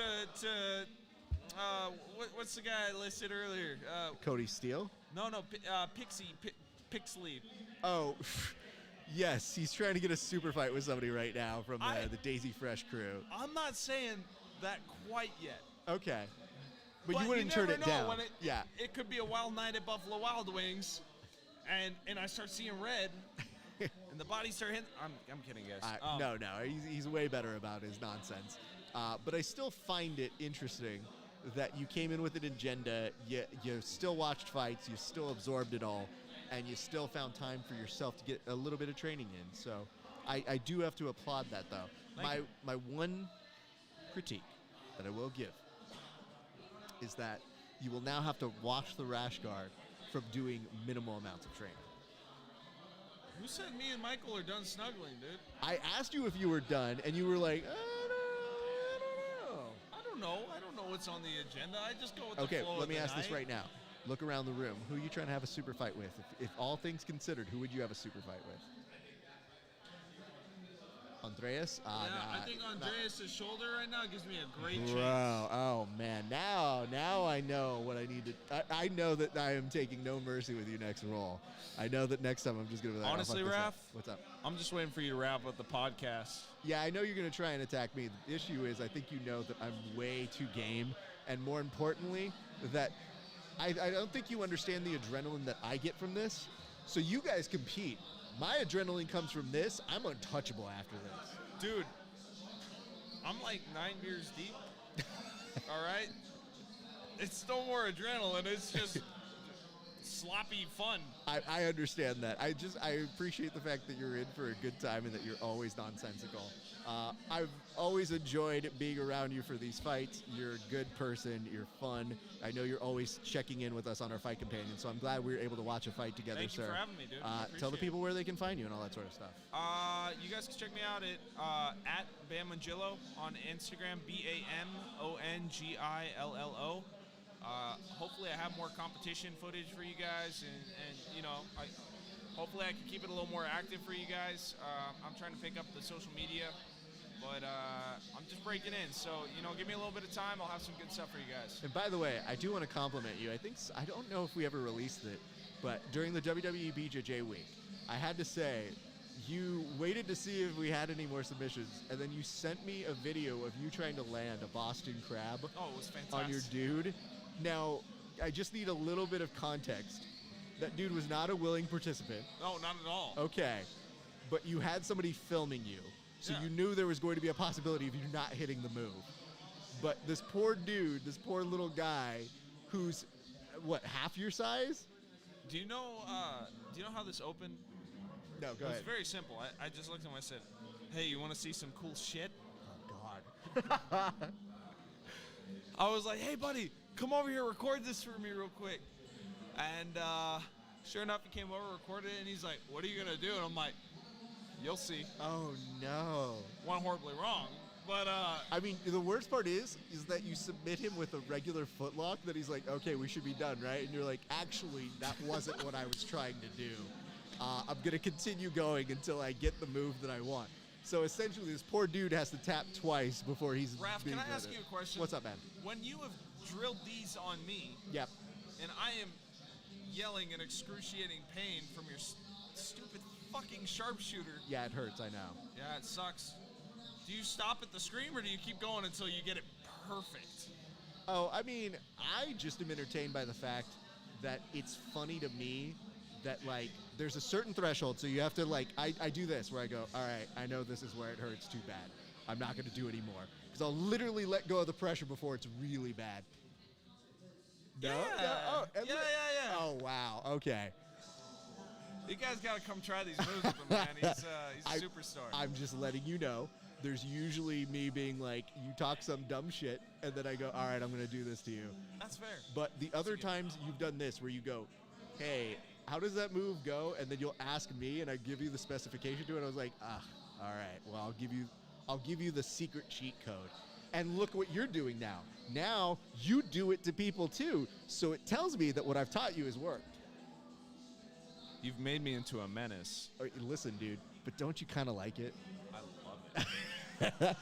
I just like the fact that you're like, fuck you, sharpshooter, man, it sucks. And be like, what'd you do to that kid? And be like, oh, I Boston crabbed the shit out of that dude. Fuck that kid. So, Fuck them kids, man. fuck them kids indeed. Fuck them So, kids. I guess what I'm saying is, I'm still gonna end up beating you up, and then you beat up the next generation. That's fair. Hey, you know what? I think that's the vicious circle. It is the circle. Cycle of life that we all gotta just appreciate and value, because yet again, fuck them kids. Right, absolutely. I'll ask you this last thing though. Do you prefer being put? It's either the sharpshooter, or do you prefer the figure four? Because the figure four also kind of hurts a little bit.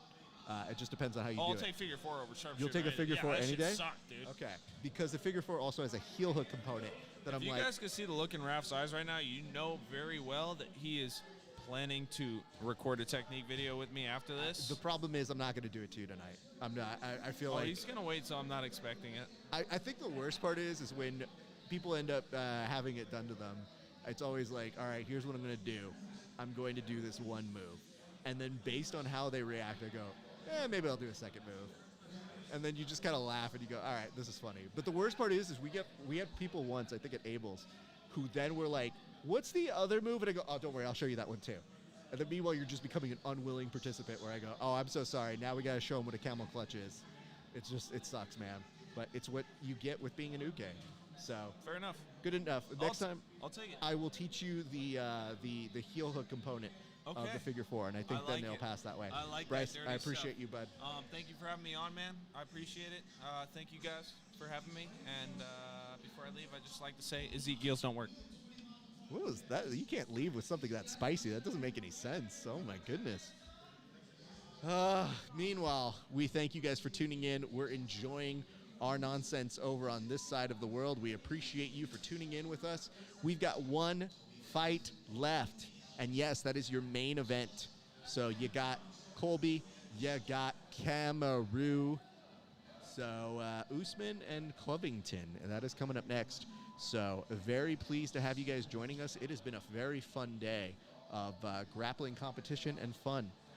You can have the second banana, but you also, no, come here. Admit you were wrong on camera.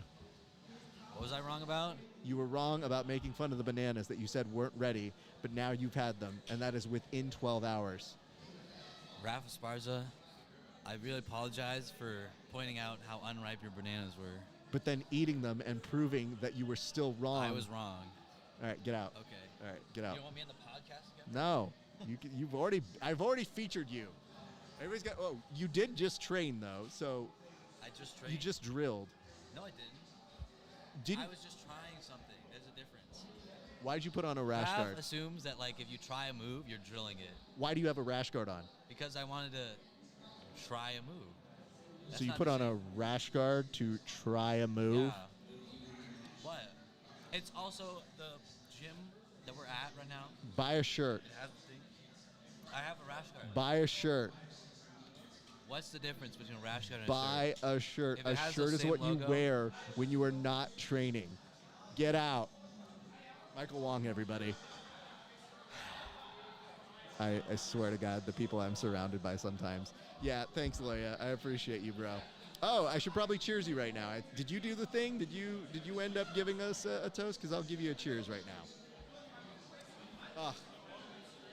Let me know in the comments if you did, Andrew. Honestly, I cannot go look it up because I'm too pot committed at this point. Anyway, appreciate y'all. We've got, like I said, one fight left. Oh, you did? Okay, Loya. Okay. This one goes on out to you. This goes out to friend of the show, Andrew Loya. This cheers is dedicated to you and your less than stellar grappling. I cannot wait until you and I get to grapple and I get to razor's edge the shit out of you. And yeah, I'm going to do it just like Kurt Angle. Oh shit, you know what? I'm going to add a fucking angle slam, fucking do the fucking singlet, do it on up, then finish you off with the ankle lock. Okay, it's really a toe hold. But yeah, you suck is the right chant for you. So Andrew Loya, cheers to you, my friend. It's great to see you again, man.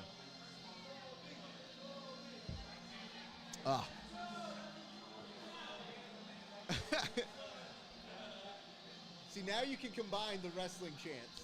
It's acceptable now. Who's doing triangle warm-ups right now? My man's drilling triangles over on the side. What's wrong with people? I don't love Covington's posture, by the way. Covington at that weigh-in looked like he was not super as dumb confident as he normally is. So I won't say we'll be surprised, but it will definitely be something to expect. Maybe he's a little off. We'll have to see. But I'm glad that Andreas is over here filling out the chant that was made famous by people yelling at Kurt Angle when he was on his WWE stint, otherwise known as the theme song that they refer to as Metal by Jim Johnston, who I believe, if memory serves me correctly, that Covington actually asked for Kurt Angle's permission to use this theme song. So it is pretty dope to see. My thanks to all of you guys for tuning in. We are having a great time watching these fights. I hope that you are enjoying your time with us. And I hope that you guys are having a great time. If you give us a like and a share, I'll give you a cheers. Just like I did for our good friend, Senor Andrew Loya, who, again, because he's a pro wrestling fan, I can talk shit to him. I probably won't say mean things to you, but for Loya, I'll do what I want. And, of course, Loya of the infamous Drain Daddy, if you would, on all of the major social medias. Love seeing that guy around. He's been an OG for all things Grappling Hour. And as he mentioned a little bit earlier, he is definitely a season pass holder for all things Grappling Hour, which we appreciate. So we hope that you guys, if you like this show, you will give us some love, give us a subscription, give us a follow, all of that good jazz. We are having a blast, and we, again, like I mentioned, we got one fight left, y'all. Quote tweet. I'm going to put this on out there. Want to make sure that y'all are playing along with us as we watch the very last fight of the night. Ricky Lule giving you some love. You the best, my friends. This has been a fantastic night of fight coverage. And like I said, y'all have been making things really good. And I want to give a shout out to our good friend Robert Ingram, who said, okay, this has been one of the most entertaining cards I can recall ever watching. And it feels like it's setting up for the biggest of all the crashes with the title fights. No, so far so good. Oof. All right, y'all. Who do you guys have for this? Talk to me in the comment section. Tell me who you guys are rooting for. Usman, Covington, giving you fight number dose. I hope that you guys are excited for this one, because the last one was a fucking barn burner. I remember I was actually watching this first fight. Oh, Megan!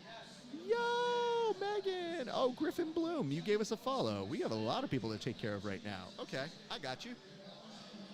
This cheers goes on out to Megan Johnson. Cheers to you as one of the first people to actually come up with the triangle armbar. Now, most people just did an armbar or a triangle. She was one of the first people to say, I think maybe why not both? Cheers to you, Megan. It's been too long. It's good to see you. It says, Andrew Loya, why is this still happening? Why are they're almost doing Tai Chi over here. I think Frosto has now entered his Steven Seagal phase of the evening.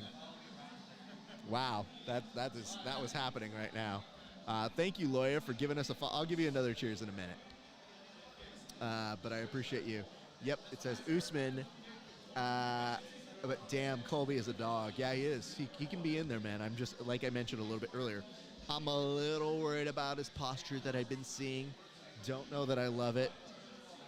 What do you want? Can I be on the podcast again? No.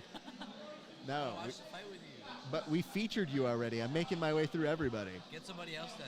I was probably going to pull Andreas over here. Okay. So bring him in. I'll bring him in for the main fight. You want me to call him over? Yeah.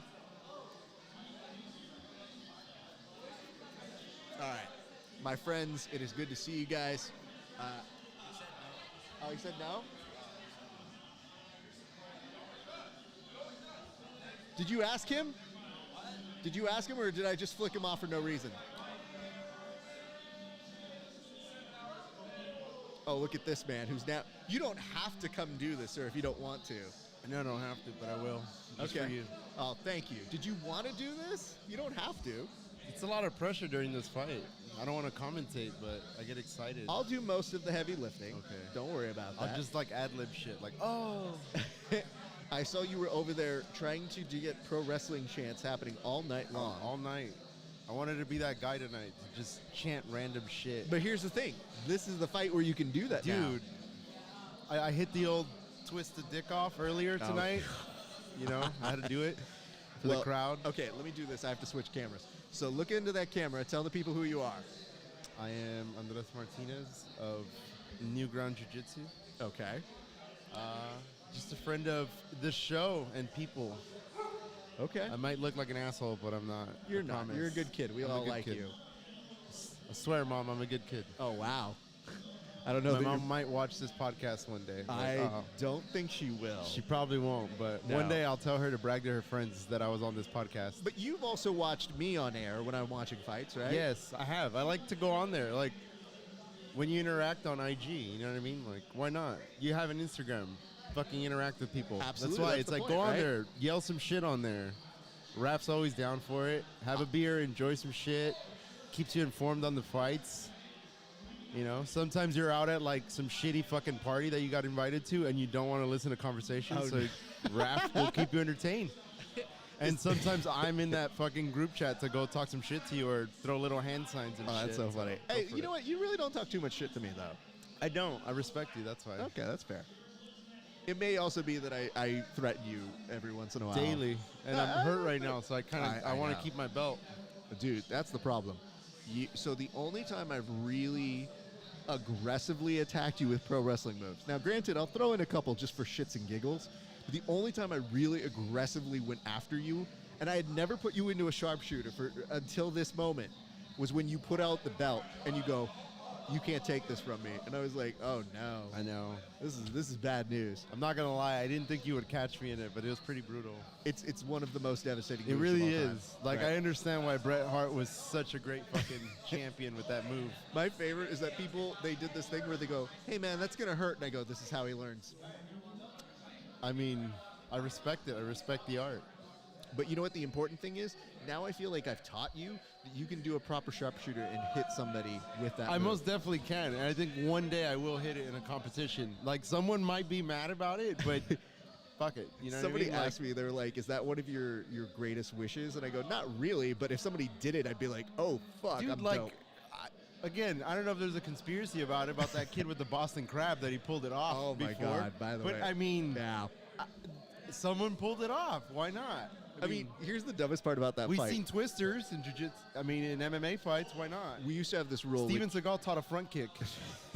We I used mean, to have why not? this rule with one of my buddies when they'd be like, "Why are you putting him in?" He's like, "Why are you putting me in a sharpshooter?" I was like, "Why do you put me in a twister? Fuck you, dude."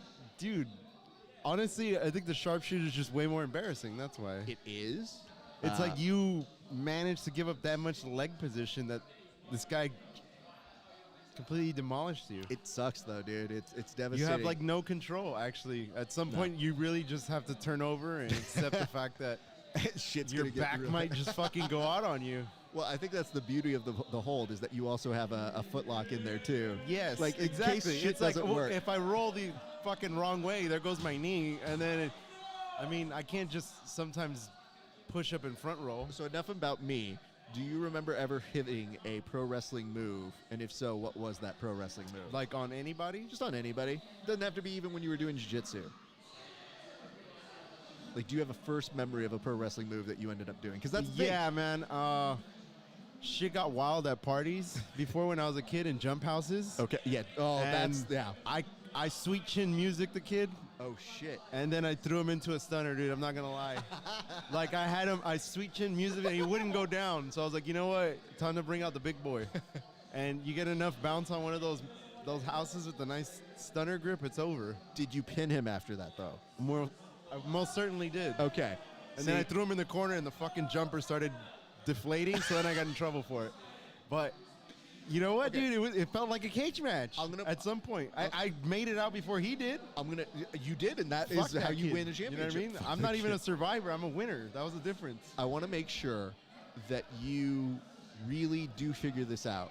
Yes. Which is that if parents buy a jump castle, they are essentially creating a kid fight club. It's not your fault. You're I just mean, fulfilling what was set do you for think you. that's the new way of going about it with kids for jiu-jitsu? Kind of. Like maybe if we host their matches in them, the kids would want to join the sport more. The problem is that there would never be a definitive finish. They just bounce around like That's- fucking gummy bears inside of That's that hilarious bounce to watch, castle. though. So, I mean, parents would be glad because their kids would go home exhausted from So- trying to stay alive. Oh, while no. performing jiu-jitsu. Dude, this is so sad. Loya just chimed in and said, I was put in a sharpshooter in a high school wrestling match. It was in front of my high school. Man, did that suck. Oh, shit. Dude. It happened here at New Ground Jiu Jitsu to me. I know that. I understand. It's horrible. But here's the important question. Did you tap? Because I don't, Did you tap shake in your wrestling? head violently? Did you sell it first? Absolutely. I'm not going to lie. I had to sell it before, but then I realized it actually did hurt. So I was Andrew Loya just said, every birthday for my son, I will get a jump house now. and host matches. Absolutely. We will be there to commentate. That's doing a parenting I'm job 100% available to commentate Bounce House matches. This is the beginning of what is going to be a budding career. Who are you rooting for in this, sir? You know what? I wasn't a fan of Usman, but what he's been doing with Trevor Whitman has been pretty fucking good. I feel that. And he fucking put out Masvidal really good. He's finding the distance greatly with Trevor now. So I think that's going to be the big thing. I got Usman maybe in the later rounds. Okay. But sort of like the last fight where in the 5th round he does end up getting that knockout. I think it's just a way more flush punch that he could actually land. That jab's already working nicely. Colby loves the pit pat to get in. I don't know if he could do that to Usman this fight. What is a pit pat?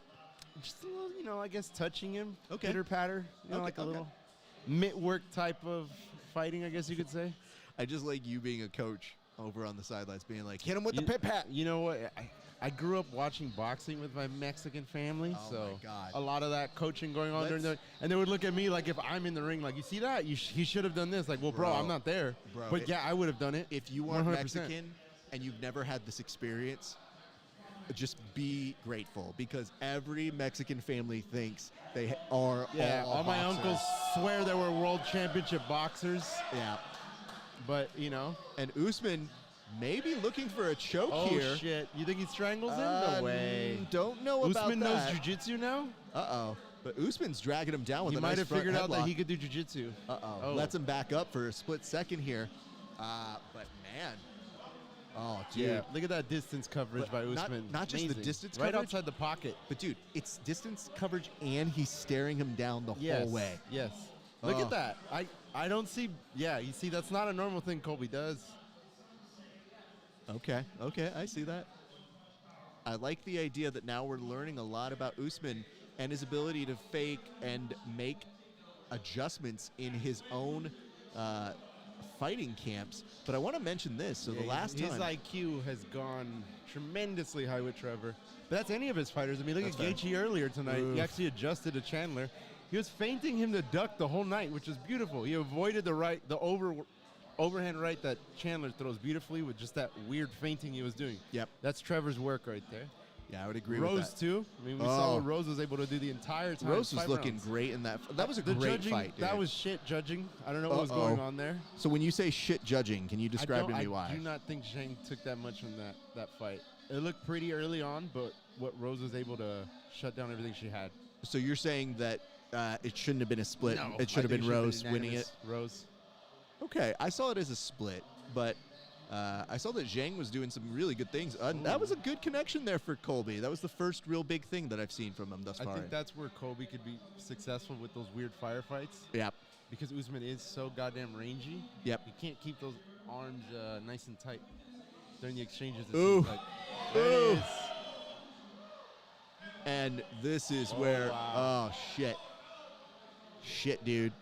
I don't want to say that that's Usman looking a little unkempt, but that was him losing his cool for a split second, dude. Yeah, Normally he's way more composed. Again, Trevor's taught him how to use his striking along with his wrestling. I mean, obviously we saw a great wrestler with scary power, but didn't know how to use that power. Usman Now is he the does. 25th UFC fighter with more than 50 takedowns in fights. It's an impressive stat. I wonder who fixed that up. Is it like, do you get a jacket when that happens? I don't. They're going to be like, hey, congratulations, you just reached 50. Here's your jacket. That'd be pretty sweet if the UFC just hits you with like, hey man, you hit 50 takedowns, so here's a golden jacket for whatever reason. Here's $100 at your Here's nearest a soup fucking plantation. coupon to Buffalo Wild Wings and a year subscription of ESPN Plus. Ooh, But Marty. you still have to pay for the pay-per-views. I think I saw that one of my friends who's a UFC fighter who just got signed, I think I saw that he gets to train at a UFC gym for free. So, good for him, man. I thought that was pretty dope. That's the one perk I've seen. You're gonna be like, hey, for your CTE, I mean, you I can lift always this wondered shit. if they get perks like that. Like, Yeah, once I you don't. start fighting for the organization, even the lowest guy at the bottom has to be treated with some respect, right? He's Absolutely. made it there. Yep. Are they yelling out "fuck you, Colby"? Am I hearing things? Fascinating. I think one of our patrons here just said that they think that they saw a cut. So we'll have to inspect that, especially as they make things go away in between. Usman smiles. Covington breathing a little bit harder. So Loya did follow up and he said, I did not tap, but I got wrecked. Well, okay, first of all, commendable that you didn't tap. That's a tough move to be in. I tapped, so you're good. But two, man, that's got to be rough. I'll ask this, because this is worse.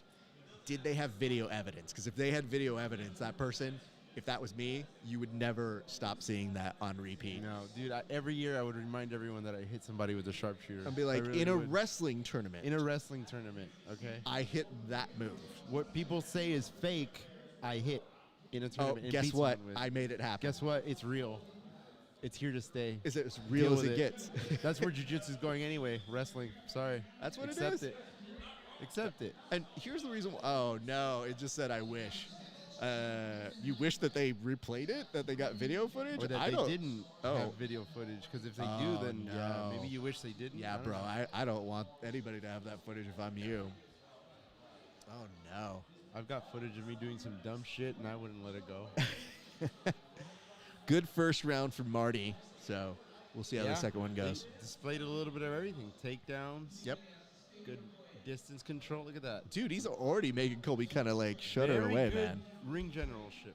Yep. Ooh. A lot of people don't talk about that enough. Clips him with a beautiful left there. Just a little bit of a hook just to kind of show him. Went underneath. Went to the breadbasket. All right. Yeah, Kobe is a lot more on the back foot than usual. Yeah. And he doesn't really know how to fight off the back foot, it seems. Obviously, he's a wrestler. I mean, he's putting a lot of grit into it. So Do you I'll think give he's him that. trying to conserve it for the 3, 4, 5, or Maybe. I'm the guy who said I didn't like his posture. So I've been on a little bit of a. he seems slimmer in this fight. Yeah, he does. But I also wonder, like, I should put this up on the page, but I'm too lazy to do it. I may just try to pull this up real quick. But I want to show you the screenshot that I posted yesterday that I found. But this, to me, this photo right here, but Oh, wow. I didn't love that look on his face.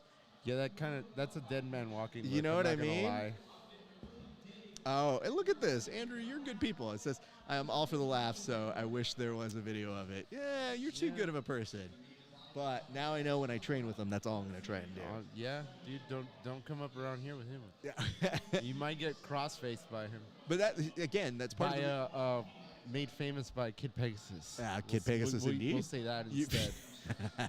We don't say the other name around The here. reason why I do like training with Andreas is because when I told him I might do these things, I'm like, you know better. And he's like, yeah, go for it. So, Dude, but- you know what I thought about that afterwards? What's that? That when I was a kid, we used to fucking do the angle lock on each other. Yeah, of course. We could have totally fucked ourselves up Oh, for life yeah. when we were kids and didn't realize what we were doing, to be honest. I got my shit mangled when I was a kid. I rolled out of it a few times where it was like, whoa, bro, that was a little too real, if you know what I mean. No. I wasn't a jiu-jitsu enthusiast at the time, so I didn't know. I just always like you know the fact- dangers of ignoring 50% of the body, dude. Oh, God. Look at this. Raph will tip to my Bronco Buster. You know what you're going to tip to? Dude. You're going to probably tip to the alcohol you're drinking right now. Yeah, dude. Canelo just ended up winning. Yeah, it was earlier. 11 rounds. It seems like he just beat the shit out of the kid for 11 rounds. Eek. I didn't watch it, but But that's it what you seemed heard. like. Yeah. Twitter. I saw it on Twitter. He melted the kid. Marty's looking very aggressive, and Colby fought back with a couple of those, like what looked like desperate strikes. But Usman's got a fucking crank on that neck. Doesn't he? oh God! But look at Like that a neck chicken wing positioning, almost? though. Yeah, What is that? that's that crossface shit that we talk about, That my is friend. indeed. He's deep on that. Okay. Marty's okay, actually, just being pressed up against the cage. He may be looking for some elbows here, but watch for him to create some distance and find his way out. Shoulder, shrugs, strikes into the chin of Covington, and they do look like they're bopping him a little bit. You call that right. That's McGregoring somebody. He is McGregor. You call that right. You learn like yourself. The Dagestani handcuff. Everybody knows it now. Made famous by Khabib. Yes, indeed. minute 16 left in round number 2, and it looks like Usman has found his footing back again, and Colby actually looking a little bit more relaxed in this round, which is good to see. But Usman still finding his range with his jab, and the last fight, that jab was proving very fruitful for him in a number of situations. But again, it's just, I don't know, man. It's the firefights that are getting for Colby. Just getting him in there. Usman just needs to stick to the game plan that Trevor has for him. I don't think he's doing it. Maybe, per I don't se, know. He is. I don't, keeping a distance, but I'm saying he just needs to stay out of that pocket with Colby. I mean, it looks like that's where he's. Yeah. Oh. See? Oh. No. Oh! There it is. Oh! Right at the end of his punches. Beautifully. Right at the end of the punches. Oh. Oh, no. Yeah, oh. That's kind of a back of the head one, but you know what? When it's Covington, you almost don't care. Pile drive him. Yep, straight to the body there. Covington is not moving from this position, and the referee is going to go ahead and stop it. Or did we expire on time on that one? Yeah, we were on time, I think, in that second round. Didn't stop it. Just survived. I was like, yo. Right as I was saying, he should stayed out of the pocket. Beautifully found the distance. This is his transition. He says it's going to happen. Andrew Loya says Bronco Buster transition into a mounted triangle. That's how it ends, brother. Whoa. Do you want to tell him how hard it is to triangle me? Power bomb you, right? Full on Batista bomb. Ooh, wow. Okay. That's a vicious finisher, though, bro. That was. What's that? A Bronco Buster on a mounted triangle. That's pretty vicious. You know, he thought it out, so I'll give him credit for that. Yeah. You add a nice little arm bar in there or something, you're really screwed. Look at that. It's the fact that he did it twice. Yep. He just stayed right outside beautifully. Look at all these people getting upset since Colby's about to lose. Oh, no. I guess those are the real Americans in here. Could you imagine getting the call as Kurt Angle and going, you want to use? Yeah, go for it, man. That's fine. Dude, honestly, I mean, Angle understands being heel, so. Yeah, of course. You know. But Angle's like, no, but people liked me. He goes, honestly, yeah, even when he was turned heel, I love that. Oh, he was great, dude. Kurt Angle is one of the funniest heels I think I've ever seen. I love when he was wearing the wig with the earmuffs. It was so fucking funny. It was the shit. He played the fool beautifully. He did, man. It was really, really funny to see. All right. Usman. All right. Keeping an eye on him. I'm not saying that Covington couldn't get lucky here, but just the form isn't as crisp. No, yeah, again, he's going for those one fucking punch wings, which he never does, which is weird. He's usually trying to pepper you, but for whatever reason, he can't get in right now. Or obviously it's because Usman has that great distance right now. Distance management. But again, Usman being very confident in that last round. Pairing everything off, countering. Oh, okay. But that last round has to inspire you with so much confidence. And one of the things that I think even DC might have been saying, which is actually good analysis, but they were saying that in the last fight, it took Covington so much more in his strikes to do what Usman could do in 1 or 2 punches. Yeah. I think that goes back to Trevor teaching him how to conserve that power and actually let it go beautifully off the end of his punches. I could feel that. Usman's a very long dude. Yep. He's using it beautifully, everything. Just even how he steps in. His legs are wide enough to receive a takedown if needed. It's and just the counter, it's right there. But I don't like how he's ducking down. It leaves him open for a check hook. I feel that Colby's finding. Okay. I think that was funny enough, what Masvidal was trying on him when he got caught. He tried a check hook and just, got blasted over. But Colby's Understood. finding that nice check hook down the middle. But Okay. I think as long as Usman sticks like this, just poking him, he's gonna find that punch again and just put him out. I mean, look at him, dude. It's almost like you're seeing Usman just swatted him a little bit. It's not even like fully He's got no trying to break respect him for down. his punches either. Which, I mean, you got to be careful with it. Obviously, anyone can get put out, but it seems like Usman has no fucking regard for his power. Okay. Yeah. And Covington just trying to put in a little bit of grit and muscle on these.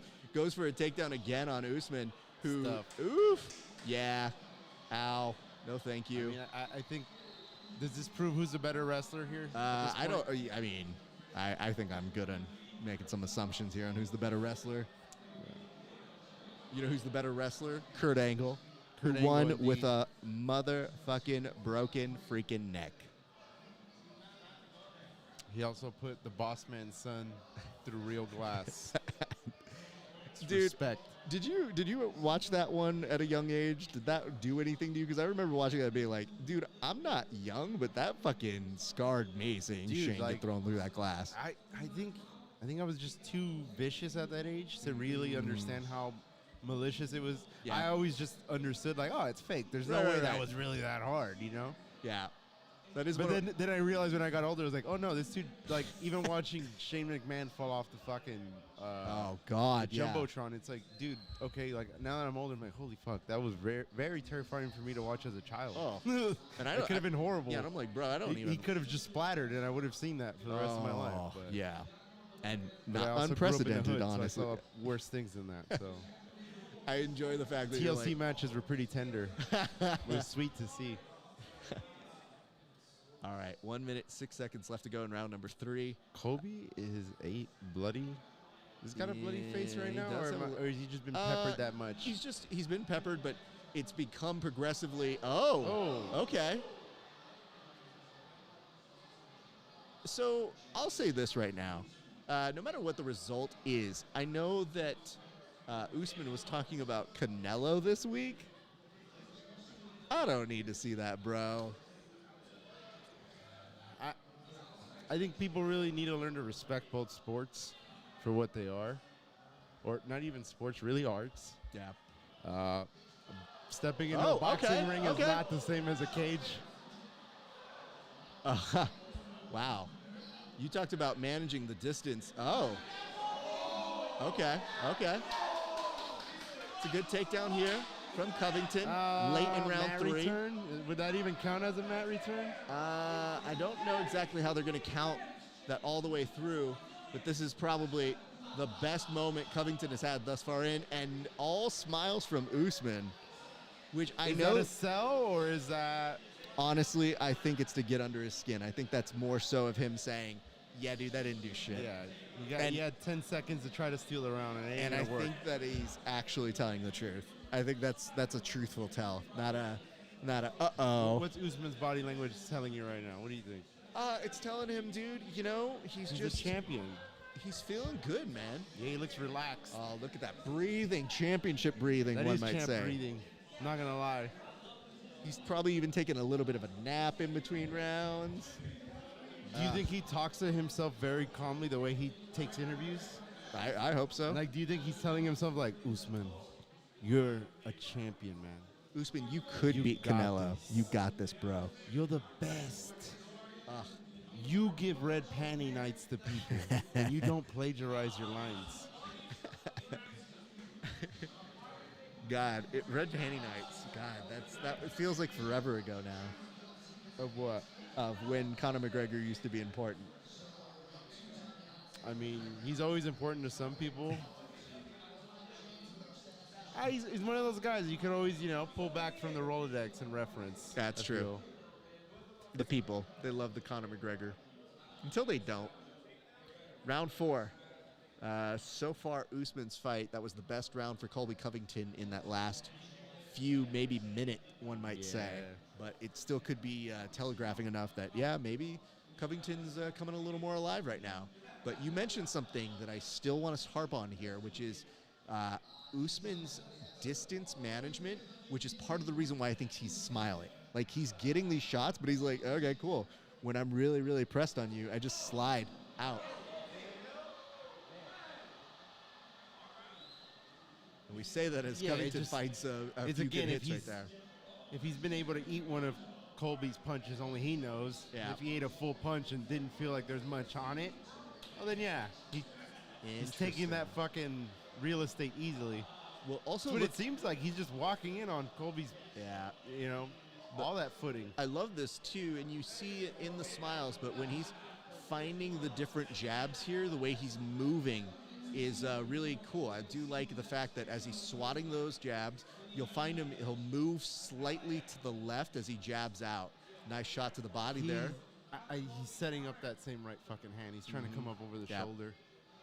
He wants that outside foot. If Colby's going to keep giving it to him, why not? I think I'm not a fucking wrestler, but most of what I understand from wrestlers, they do have a southpaw stance because of what they want to shoot. Yeah. So it seems like maybe if Colby switches over again to that southpaw, that right hand's going to come right down the pipe. Oh, okay. Uh-oh. Colby putting it on Usman. Usman not shrugging it off 100%, but at least being like, all right, we're in a dogfight now, which actually is what evens things out for Colby a little bit. That is where he wants to be in the firefights, really. Yeah. I think Usman does a lot of that weaving that's not helping him when he's inside like that. He's not seeing the punches that are coming in.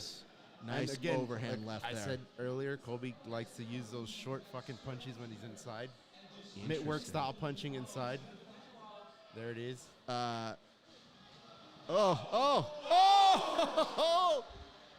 Goes for the takedown. Gets popped. Oof. Okay. 2:22 left to go in round number 4. Woo. I mean, let's give a little bit. Who do you give this one to right now? Right now, it's still Usman. I think the Colby's looking a lot better, He's but got I 2 don't minutes see to it. try to make something happen, I guess, to try to steal this round. I get the I feeling think he's down 3, I would say. Yeah. I get the impression that Colby's going to try and maybe go in for another shot. Whenever he'll set something up, if he gets a good response, he's going to go try to finish a takedown. I think he'll get a reaction off of a punch or a strike of some sort, and then he's going to try and rush in for a takedown. Is that why he keeps switching? Woo! Yeah, just not even concerned about his range. Right? Dude. Is that south? Is Colby naturally southpaw most of the time, or Good is it question. because of the wrestling? Might actually be because of the wrestling. That's actually I know a good Hughes would observation. switch off like that sometimes. It was straight up just to set up the shot. Uh-oh. Oh wow! Is that a body shot that caught him? Don't know, but I don't love this. This is not the place you want to be, Usman. He regroups. He finds his way out. Covington gives him the little bit of bring it on right now. And again, this is the fight you don't want.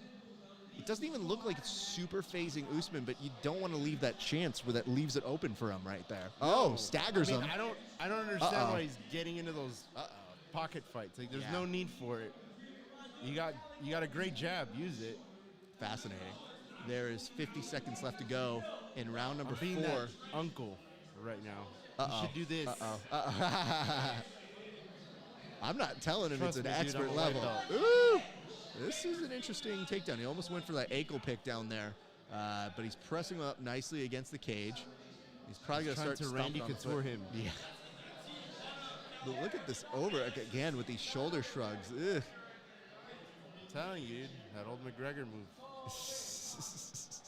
He's forever stapled it into the MMA world. Nice as overhand. The McGregor shoulder punch. 2 overhands there by Covington. That's like the Steven Seagal front kick, which Chito Vera landed earlier. He as did? Well. Oh, God. It's a variation of it, but he landed it. God, bro. I'm pretty sure he spoke to Steven Seagal earlier this week. I think you have to ask permission, dude.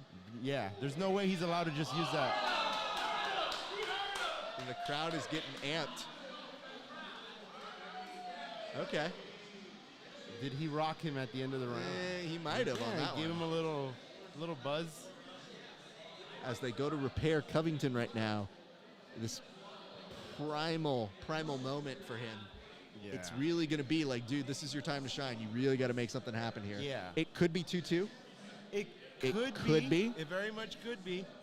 But the real pressure's on you, man. Like, he doesn't have to do shit. No, Usman's the champion again, and if New York's kind of going off of the boxing realm way that they go about it, is you got to beat the champ, which make it extremely noticeable.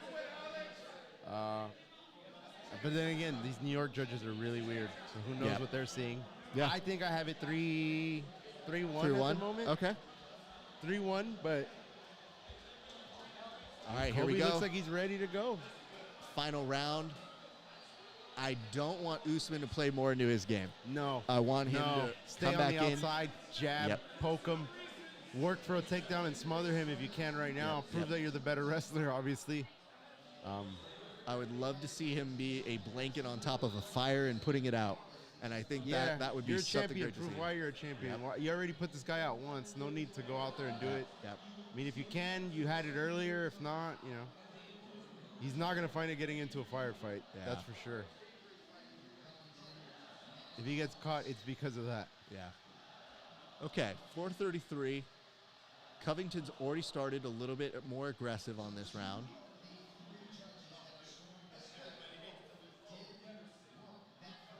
Usman seems to be wanting to dig into the body now. I'm trying to hear what Anik was saying on Should this. have done that 2 rounds ago. Nice. Nice tag. It's not a crypto investment to go into the body. You don't get an overnight, one shot's not going to do it unless you know exactly where to punch. That's what I'm talking about. There That it jab's is, there. at the end of the jab. Yep. Dude, I think that might have been your dick twist advice right there. I mean, Usman has been known to be dirty. The crowd is coming alive for this now. And yeah, Covington's looking way better. Uh-oh. Oh. Putting out the fire, right? Oh, smother the shit out of him. Yeah, I don't think he's even going to try and go for a submission here. I think he's really just content doing this takedown defense. 10 for 10. Ooh, those hips are so low there, going to the depths of hell. That is how intense they are. And he lets him back up. The hips don't lie. They do not lie. Do not lie. And now the champ may be asking for a little bit of respect on the name. Covington trying again with a Hadouken. Not really finding a home for it. I don't think it's a tiger uppercut. It is a tiger uppercut. Oh, thank you. Michael Chandler tried a tiger knee earlier. It didn't work. Could you imagine yelling out just the video game names for these things? I totally fucking would. Maybe it throws someone off. Kevin Holland might do that. He might do that. Usman is just barely ahead on the significant strikes. It should be noted. Ooh, both gents. My man literally just yelled at him like he is within the arena. That's one of his heroes. Literally told him everything you've got. Let Everything it all go. you've got, kid. You're blowing it, kid. Everything you got. I wanted to point it out to you. I want just look at the posture over here from our man. He is watching intently on this fight too, though. The stash is what really does it, though. 2 minutes left, Andreas. This is where it all comes down to, my friend. This is the championship moments. Oh. He slips, does not really get connected. The MMA gods just tripped him up for a reason. He was about to get starched. The MMA gods just saved Usman. You guys saw it live. You just saw it live. Colby was coming in with a flush right hand. You know what? The Eternals, they threw in a banana peel in there. Yep. That's what happened. Conspiracy. Wong. A Wong conspiracy. We can never interfere except for this fight because we don't want Colby to win. For some reason, did not want MMA to be great again. 132, 90 seconds left to go. Yeah, look, honestly, I wanted to see Colby win just for the promo he would cut. Yeah. But I think he still might cut a good promo, maybe. I don't know. Nah, he's going to. So if he doesn't get knocked out here, he's basically going to be like, this guy, he's the champion, couldn't even finish me. Oh, nice over the top there. Let's see what Usman does. Last round. He's got a minute. 70 seconds left to go. Okay. I think he's got it in the bag, but okay. Shouldn't play with fire. Yeah, that's tough, man. I wonder if this is when he just knows, like, hey, man, you're looking good. Yep. Colby's kicks probably don't have to worry about. So I don't think I've ever seen Colby knock someone out with a head kick. I don't think so either, but look at this, 17-17, dead even. Usman was actually behind on the significant strikes. but he's been ahead in every other of the first few 3 rounds. He almost doubled him up on every round. I know. Oh, boo. no. Colby's calling for an eye poke now. I need to rest. I need to try and make something happen in these last He's calling for a fake eye poke now. You know what? Yeah. Colby has a right to do it. He has a right Usman to did do it the last fight. It was a bullshit eye poke. Ow, my eye, they hurt. Who needs eyes to fight? Bisping literally won a title with one eye, so he just needs to stop complaining. He needs to prove why America's awesome and fight with no eyes, actually, and just win. A true American could win World with War no II eyes. style. World We just War went in II there and vets. completely won the war. It was back-to-back World War champs. People could get mad about it, whatever. They can get mad about it, but whatever. That's what you got for him? Pretty much. All right. If you want to be the champ, beat the champ, right? Oh, my eyes. They hurt. That's what he was saying right now. That what? He was saying right there. He was just like, yo, my eyes, stop. Well, Yeah. dude, come on. Yeah, he's definitely selling this. Yeah, this is. Do you think he got the American flag tattooed on to go with his character? Or he really loves America that much? You know, that's the tough part about heels. I always just take them at their word that they do love America. So as much as I'm like, yeah, if I don't love you, I can kind of give you that you love America. Even if you're a douchebag about it, but whatevs. 22 seconds. Woo! Yeah. I don't. If Colby's not trying to push this forward in these last few seconds, I think he's just trying to get a hero's ending. He's giving it all he's got, though, from what it seems like. I think Colby's just content making it He's all the gonna way flatline through. him right now. Womp. It's over. Again, one of the more hilarious things to do is to walk somebody down after you fought. And I like him being like, hey, I'm a piece of shit. Yeah, I know. Okay. I mean, it's not like everyone doesn't know what Colby's Colby's up to. stink is. I Yeah. mean, the guy turns heels for a reason. Yeah.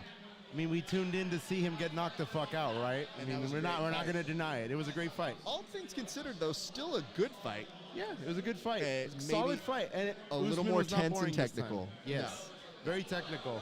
Again, it was Usman sticking to a game plan well. Yes. But Trevor set it up beautifully. What 3 for 3 tonight then?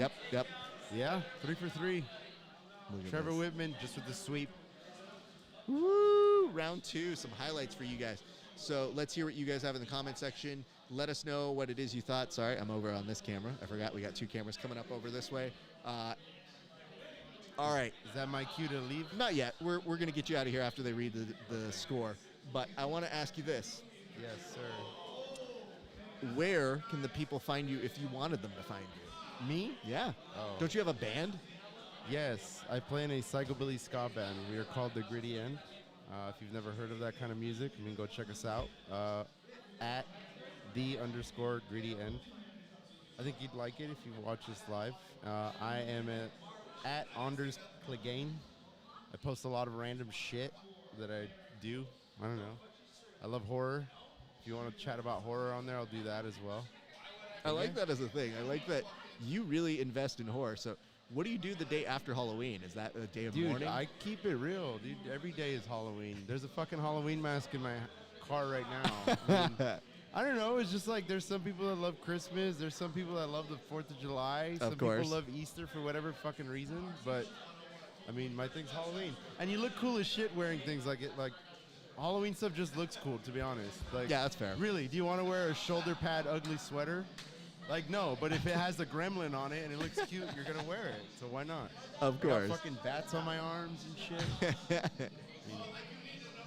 Honestly, yeah, I just sit there and I watch horror movies all day, anything related to horror, Twilight Zone. Yeah, your Instagram stories are always amazing when it's Halloween. So you feel like you're in your natural element. All right, we're about to get a result here. We're about to hear and still. If we hear and knew, it's a conspiracy Woo! for sure.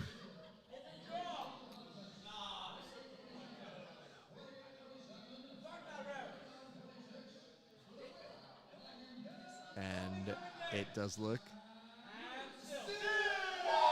Yep, there you have it. That is the right call. Good for him, though. There's a bunch of sad Proud Boys over here. Oh, no.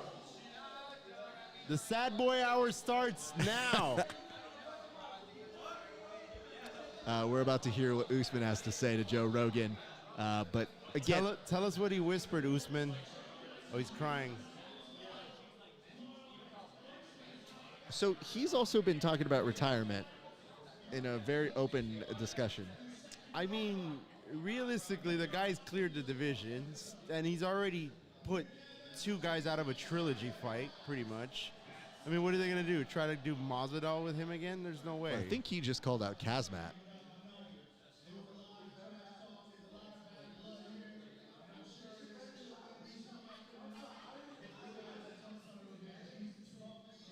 So he is very nicely putting over Covington right now by Yeah. saying, yeah, there was a lot of trash talk, but you have to respect the work.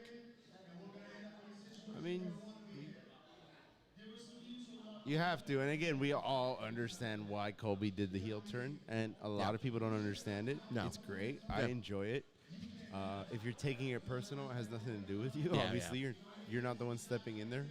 For whatever reason, people take it personal. Yeah. I mean, why not?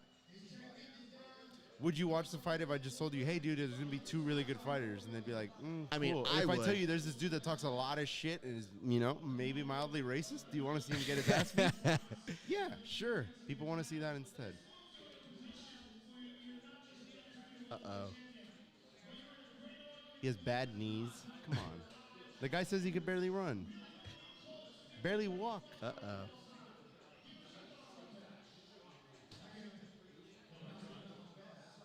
He's making his case for being the pound-for-pound best alive.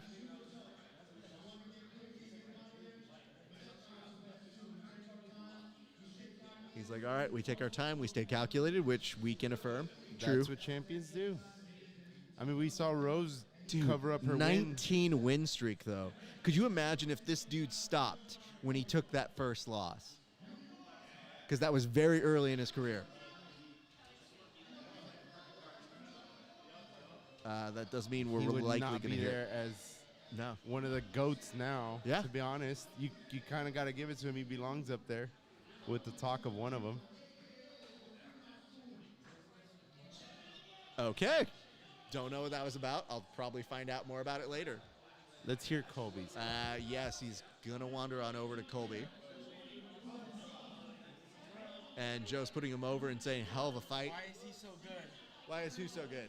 Usman. Because he's really Oh, good. let's hear what Colby's what do you got to think? say. I mean, Pound for pound? right now, probably. Over Izzy?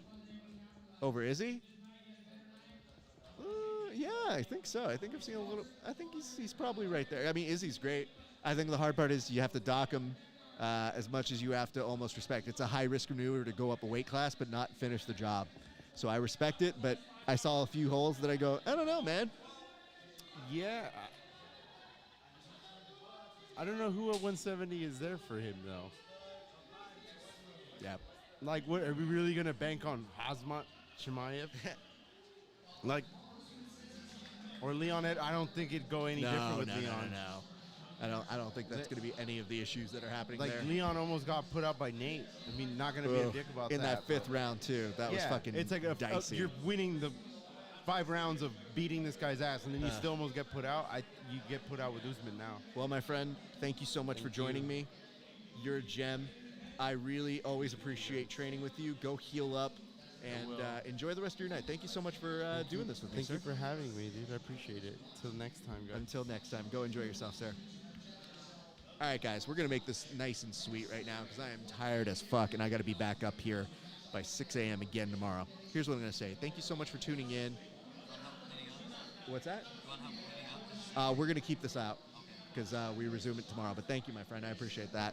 I just want to say thank you so much for tuning in today. I said thank you. I appreciate you. I want to make sure that you guys know we will be back tomorrow. You may have heard that right now. But yes, we'll be back tomorrow for the final day of ADCC East Coast Trials. Tune in with us. We're going to start bright and early at 7 a.m. if they start at 7 a.m. But until then, give us some love. If you like us, give us a subscription. We always appreciate that. Like, follow on all the major Grappling Hour outlets. We're talking Facebook, YouTube, Periscope. I think they got rid of Periscope. Twitter, Twitch, all of those places, and of course, Instagram. My name is Rafa Sparza. It has been a great day for grappling. We'll see you back on the mats.